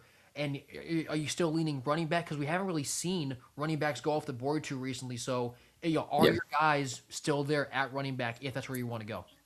yeah. So when I look at running back, yeah. So I think I know where I'll go here. If I go running back or receiver, rarely there's a running back and receivers. There's two guys I want. I think they'll both be there. We'll see. Hmm. The running back would be very. I wouldn't blame him for taking him. I think he has a very defined he'll have a very defined role in the league, um, and I know what he would do the moment he gets on the team. And then receiver, yeah, there's a receiver I'm going to take. He could go, because I think he is another outlier. I have him a lot higher than most people, but I think he can fit a role on this team that could be very well needed. Speaking of running backs, I'll talk about a guy who I think is kind of an anomaly, has a niche role. I'm not sure if who you're talking about, but I'm looking at Adam Randall from Clemson because he was a receiver for most of his career, so he is built like a receiver. But then he transitioned to be a running back for the Tigers late in his career. But he's also done a good bit of kick returns. He had a massive kick return for him to win the ACC title game just 2 years ago. So I'm looking at him. He's a really good return man, and he also just has that physical ability to, let's say, for the Colts, if that's where you go, if JT gets banged up for 2 weeks, like he can bear that load for those games and then still keep giving you, good value in special teams. So Adam Randall, in terms of he's not really an anomaly in the sense of like this guy's an alien, but for running backs, just because of his height, because of his size, and the way that he's able to use his receiver traits, he could be a pretty cool pick at running back later on in the draft here. But New England, they go with C.J. Daniels, a receiver out of Miami. I'm interested to hear your thoughts on Daniels here because he was at Liberty. Then he was at LSU, I'm 95% sure. Yep. And then he was at Miami this past year. A 50 catch guy. He's only 6'2", 205. So he's not blowing you away with his size, but that's definitely his role. Is outside Yeah. contested. He's not really going to blow by you. But 7 touchdowns, over 550 yards. What's your read on CJ Daniels? And it makes sense here for him going in the 7th, I'm assuming. Yeah, yeah, I do like C.J. Daniels. I think he's a good player. I think seventh round's pretty late for him. Honestly, I think he can go higher. And when we're talking about running back, yeah, if I can show you that if you can see my spreadsheet, the name highlighted is Adam Randall, because he is the guy that I think comes in and he's an immediate third down back, and I mean he's big. Even though he's an X receiver, most X receivers that come in at running back are small. I mean, he came in at the combine at 6'3", 230. And he catches the ball and he'll block well. He's large, and so I think he's a unique player. Will be a unique player in the NFL in the fact that he can step in on your passing downs and be a guy that can protect and catch the ball. But at the same time, he has a lot of size, and he can really kind of get downhill on some short yardage stuff for you. And he still is feeling out that position. And so if you ever need him to come in for a spell, for a game, you probably feel comfortable. He's going to be able to play all 3 downs. He's not going to be stellar in the run game, but he's going to block. He's going to catch the ball, and he has a lot of size to him. So the Vikings here, they went back-to-back picks at 234, 235. They go John Michael Gillenborg, a Wyoming tight end, and they draft their second Justin Jefferson, the linebacker from Alabama. So when it comes to Jefferson there being at Alabama, he isn't really, he's not this absolute massive sort of playmaker, but he is physical enough. He's coming from Alabama. Do you see value in taking Jefferson here in the 7th round? Yeah, I mean, I don't think he'll ever crack your lineup, but you know what he Mhm. is. He's going to play hard. He's not, a guy that I'm high on or anything, but I think he's a good football player, and I think you get him on special teams, and maybe he can crack in and play a little bit with that system of just getting downhill and blitzing through the gaps. So he tested well. Tested better than I expected he would. So maybe he fits a little bit better in a system that's just going to get him going downhill and get him going in a vertical line. And what do you think about Tyron Montgomery here? The Packers took him at 236. There's here from John Carroll, who really just kind of took this NFL draft process by storm, starting at the Senior Bowl. I mean, obviously, being at John Carroll, not a lot of guys knew about him. He had over 1,500 receiving yards this past season and 15 touchdowns. He stands at, where's his size? I don't have his size on me right now, but I mean, he's obviously a really, really good Find player, it. an explosive player. What's your take on Tyron Montgomery here as we get closer to the NFL draft? Yeah, yeah. So I think he's listed at 5'11", 190, Mhm. and I mean, yeah, he when he went to the bowl game, to the All-Star game, I mean, they couldn't cover him, Mhm. and he looked incredible. Another one, I like that swing late, and I think it's a good pick. And I'd say the spreadsheet went a little wonky, but I think someone just took Adam Randall out from under me. It looked like the Miami Dolphins did just take Randall Yeah. off the spreadsheet there, but we did see him get picked. So just super quick, now that Randall's off, more running backs, assuming that's where you want to go. You know, I don't know if you want to say it again for bad luck, but is there a guy that you're looking at right now is like you really hope he falls to you? Yeah, I mean, I think I'll pivot to my receiver because I think there's a better chance he would get sniped out from under me before my next pick. So I think I'll wait on running back. There's 2 that I'm willing to kind of sit on, and I don't think either of them have gone. I'll double check it. But yeah, I think I'll pivot to my receiver, who I think will still make it. Assuming he's there. I mean, I don't. I'm looking at available receivers. I don't see him listed. He may not even have been on there to begin with. Hmm. Yeah, so my running backs are definitely available. I don't see the receiver on the available, but I need to go back. I don't know if he's been taken. So we just have, yeah, we did see Adam Randall go to the Dolphins, who have been Yeah, drafting really, really well, and they yeah, do that's right. a sneak Randall in there. But the most recent pick here, Zach Durfee, the edge rusher from Washington, going to the Chicago Bears. He had 4 sacks this past season, one forced fumble. So nothing really crazy out of Durfee. He's 6'5", 256. Only has 2 years of numbers for Washington. But you're just kind of seeing, that round seven effect come in, where you're Yeah, drafting guys who you do believe have a decent ceiling. And obviously, yeah, Durfee has shown that production: 37 total tackles, those 4 sacks, like I mentioned, also a pass deflection. So you're just looking at a guy like Durfee, hoping he can kind of come into your room, be a decent, just more of a depth piece. But nothing crazy there with Zach Durfee coming out of Washington. yeah. And I may have to ask you for a little help if this see if this receiver's been taken or not. Because he's not on the available players list, but then again, he may not have ever been on there because he's a player that I've only seen mentioned once or twice, and and people don't have him rated highly, but I think he's a physical outlier. And that would be Donovan McCulley. Donovan McCulley. I'm not sure that he's gone. I got to wait for this sheet to come back to me. But then I can go through it. But talk to us about what you like about McCulley here for a second while we're waiting Yeah, for the picks to come through. yeah. So McCulley, I mean, he came in the combine. He's 6'4", 203. He's a big receiver, right? Out of Michigan. Crazy, 72 percentile arm length, also long, 10 and a quarter inch hands, big hands. He's a big, long receiver. And Michigan's offense was terrible this year, in my opinion. But when you go back and you really study his film, he can do some stuff that you don't see many receivers doing, right? He's a really good catch point guy, crazy body control for his height. I mean, in my opinion, he's like you see Jeff Caldwell and you see Chris Brazzell, and he doesn't have their speed, right? He doesn't have that blazing speed, but you wish they had his body control Hmm. when it comes to the catch point.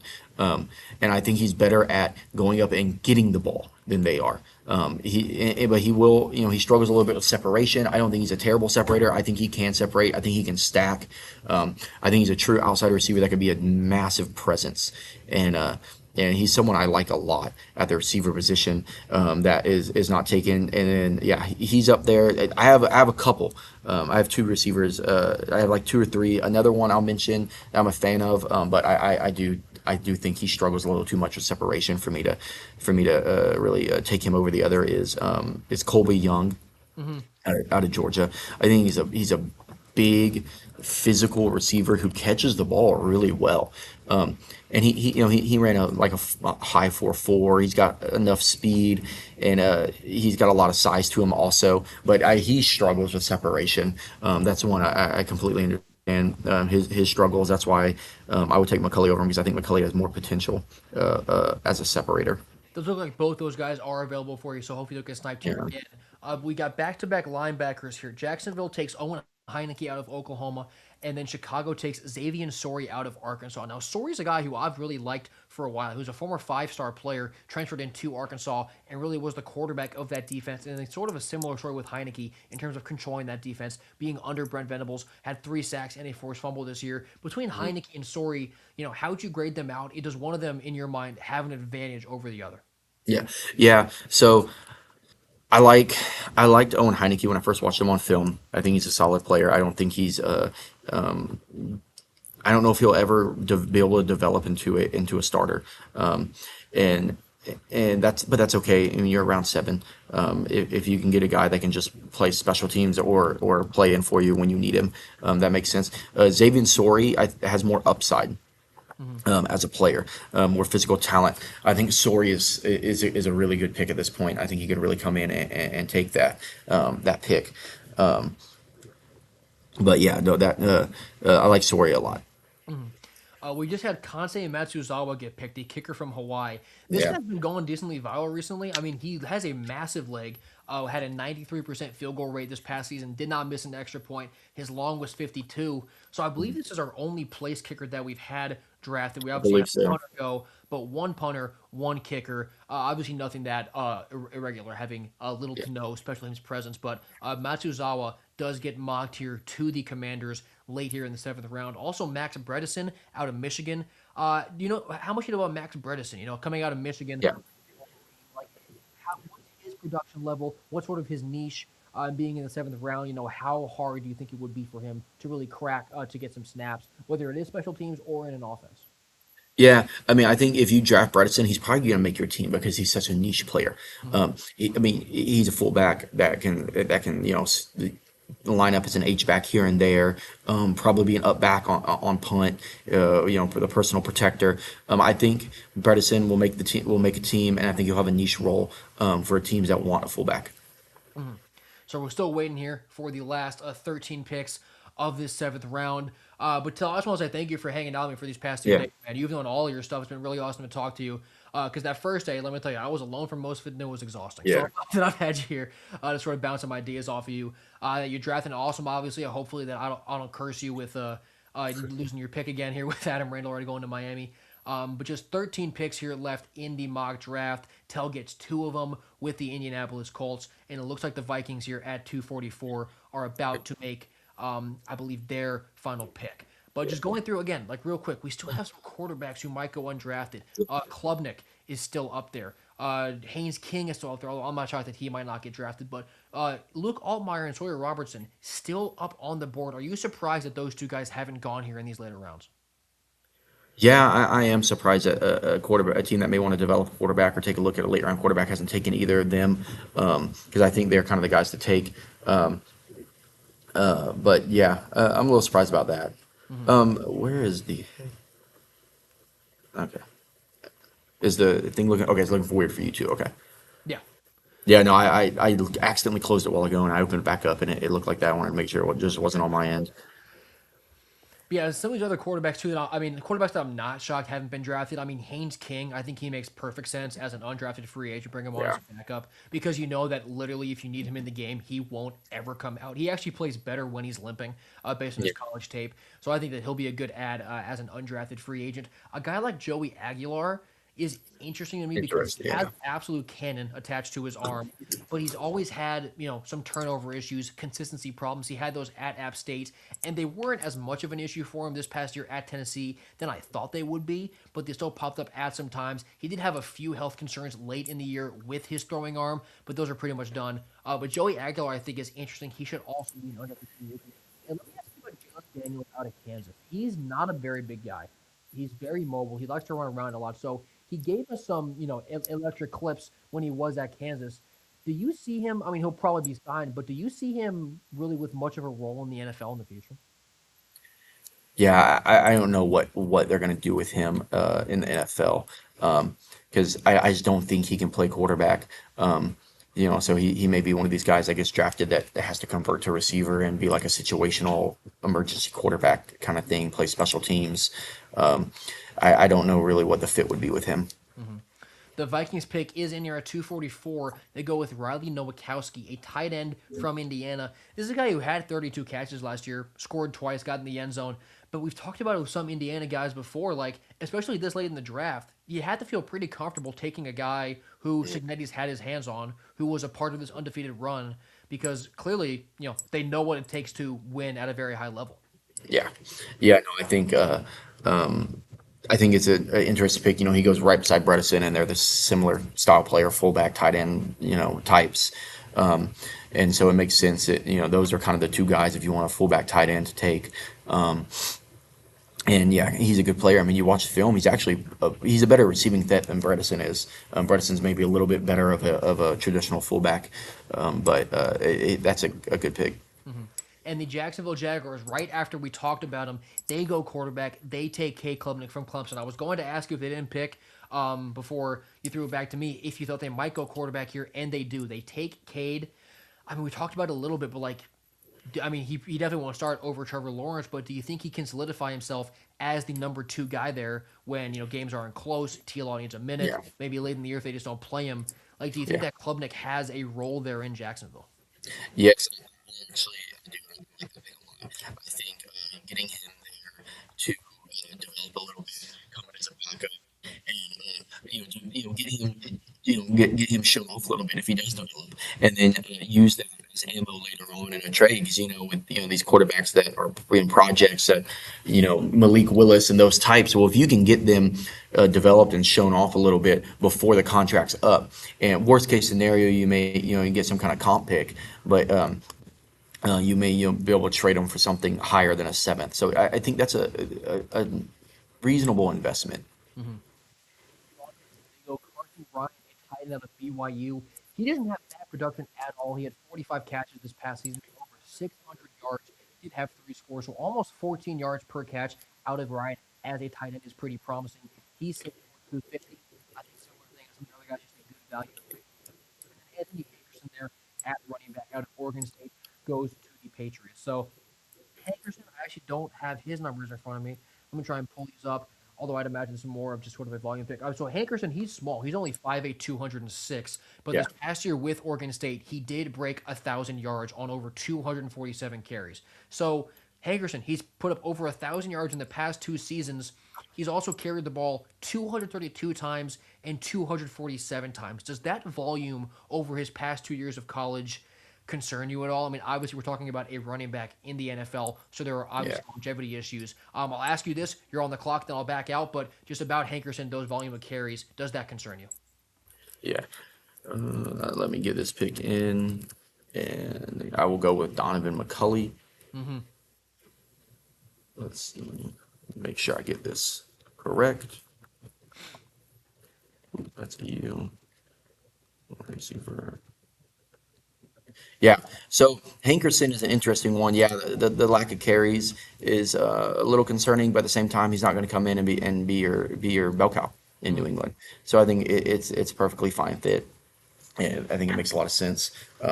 I think that he plays teams. I mean, the guys they've drafted in the back end of this draft are all good football players that are just they're gonna find a role somewhere on the team. They're not gonna be guys that bounce off the roster. That first year, more than likely they'll hang around and provide depth in the teams. Get little gadget plays for a lot of them, and yeah, Hankerson's a nice little player. I think maybe a team that needed a little bit more running back help would have taken him, but Now, 248 are the Browns. They do draft another quarterback after taking all those passers last year. It's Luke Altmaier from Illinois. So, yeah. what do you think about Altmaier? Obviously, he's in a Browns quarterback room that, based on what Shador does, could be an open competition. Does he have any sort of chance there? And also, are you surprised that maybe it was Altmaier over Sawyer Robertson in this draft? Yeah, because I mean, I think Altmaier is kind of where he's at. I think he is what he is. I don't think he has as much developmental room, which I mean, I guess that's not. Some people will not agree with that. I just think that his physical ability is more limiting. Than Sawyer Robertson, who I think is someone I'm surprised no one's taking a swing on, and would be a tempting name for me to take at 254 with the Daniel Jones injury, and no one who's actually super confident in Daniel Jones, for multiple years. And so like that, he's an interesting name for me if he's sitting there in a couple picks. But then, I'm also looking at some running backs I like that are left. I like Le'Veon Moss, but he's been hurt. I think he can be a bell cow if he's healthy.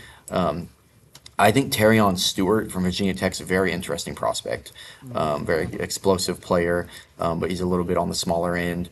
And then, there's the Jaden Otts. I'm not, he's not someone I would draft. Robert Henry from UTSA is an interesting player. I Yeah, think he can grind out he was games. leading the country in yards for a while last year, so he Yeah, has. I think he can grind out games. Yeah. And then I'm trying to think who, and then actually I know who I'm gonna take if he falls. And his name I hadn't been popping up. I don't think he's on the available players list, which I know is not updated. Mhm. Um, but I mean I'm looking at well I don't know. So it's an interesting situation. BPA wise, he's up there, but it'd be too many receivers for me, I think. So we had Lewis Moore here go 250 to Baltimore. He's an interesting pick there out of Indiana. He had 6 interceptions for him last year. So obviously an ultra productive, ultra disruptive guy in the secondary there for Kurt Cignetti and that championship team. You also just had Vinny Anthony go, the receiver from Wisconsin, to the Patriots. Real quick before the Ravens put their pick in and you're on the clock, what do you think of Vinny Anthony? Yeah, again, I think I think he's a nice little player. I mean, he's rotation again. You're the back into this round. You're going to get some guys that are just good football players. I think he offers a little bit more juice than other guys you'll find here in this part of the draft. Um, he has a nice agility. It's not a straight line thing, but he's very quick and he's very shifty. I like that pick. He's a nice little shifty receiver. And the Ravens put their pick in. They took Kobe Sebastian King, a linebacker from East Texas A&M. So tell you're on the clock with your last pick of this mock. Yeah, and with this, I'm just gonna have to take Sawyer Robertson because of BPA. I mean, he's been sitting there BPA'd for me for a while, and I've just been kind of going past him, just trying to fill out some more, some really premium stuff. But a backup quarterback with Daniel Jones as your slated starter, I'll take Sawyer Robertson, and I'll roll with that. And you know, Daniel Jones isn't healthy. I think Sawyer Robertson can play for you if Daniel Jones gets hurt, and maybe you get something out of him with that just raw ability he has and size. But it was hard for me to pass up some of the it was hard for me to pass up Robert Henry, Le'Veon Moss. Also another one, the one I mentioned earlier, the receiver, which I can't believe he's about to go undrafted. Because I don't see him anywhere. Someone may have taken him, and I just don't see it. Is Eric Rivers. Yeah. And it's just like I like him. I mean, I get he's small. I get what he is, but I think he's one of the best ones at what he does. Mm-hmm. And so yeah, that one. But I've already filled up my receiver room fairly well with some bigger guys. I got Joshua Downs running out of the slot. I'm not going to worry about that right now when I could take a quarterback, which it could make a difference for my team if Daniel Jones, gets hurt, something works out, and the plan is to get Anthony Richardson traded for some kind of draft capital. Definitely. All right, well, tell you've been awesome, man. You made all your picks. I'm going to let you go. We're pushing 3 All hours right, on this stream. So I'll let you yeah, go to today. We appreciate having you on, man. Thanks for being part of this draft. yeah. Thank you. Yes, sir. So we have just got 2 more picks left in the Draft Professor Epic Mock. It's been an awesome time with the Pats and the Broncos. Still have 1 more to go. We just had Roman Hemby go to the Green Bay Packers at pick number 255. He was obviously running with Kalen Black there in that national championship winning backfield. And here the Patriots, they go with a second kicker. I would not have guessed that we had a second kicker get actually drafted. But he goes with Jaffer Murphy out of UTSA. Robert Henry's teammate, who we almost saw get picked. But Jaffer Murphy, that might be a bit of a joke of a pick from Hank. He had 1 point last year. He made 1 extra point, did Jaffer Murphy. Did not attempt a field goal, only booted up 1 extra point. So it's a bold pick. It's an aggressive pick. But Hank goes with Jaffer Murphy there with his final pick with the Patriot 256. And then our Mr. Irrelevant for the Draft Professor Epic Mock will come from the Denver Broncos. And I'm excited to see who he goes with here. This could be just kind of sort of a throwaway pick, although I guess most Mr. Irrelevants in theory kind of are. But knowing the history of pick 257, guys like Brock Purdy, currently in the league, currently starting quarterbacks, Mr. Irrelevant can't be overlooked. And that phrase being coined, it is going to be Colby Young, the receiver. So you heard Tell talk about Colby Young, the receiver from Georgia, as a guy that he might be interested in. Colby is this year's Mr. Irrelevant. He had some drop issues at Georgia, maybe some separation issues, but you can't deny his athleticism, so I'm not shocked that he did just get picked. And that's going to do it. That is the Draft Professor Epic Mock for this year. For those who watched all of this, thank you so much. It's been an absolute grind, but it's been a whole lot of fun being on this stream, breaking down every single pick. So I have been Will Thomas. Thank you for coming to watch this at Tailgate Talk SEC. I'll be doing so much college football coverage all summer long. So subscribe to me here if you want some more college football and NFL draft coverage. And thank you guys so much for watching. I will see you next time.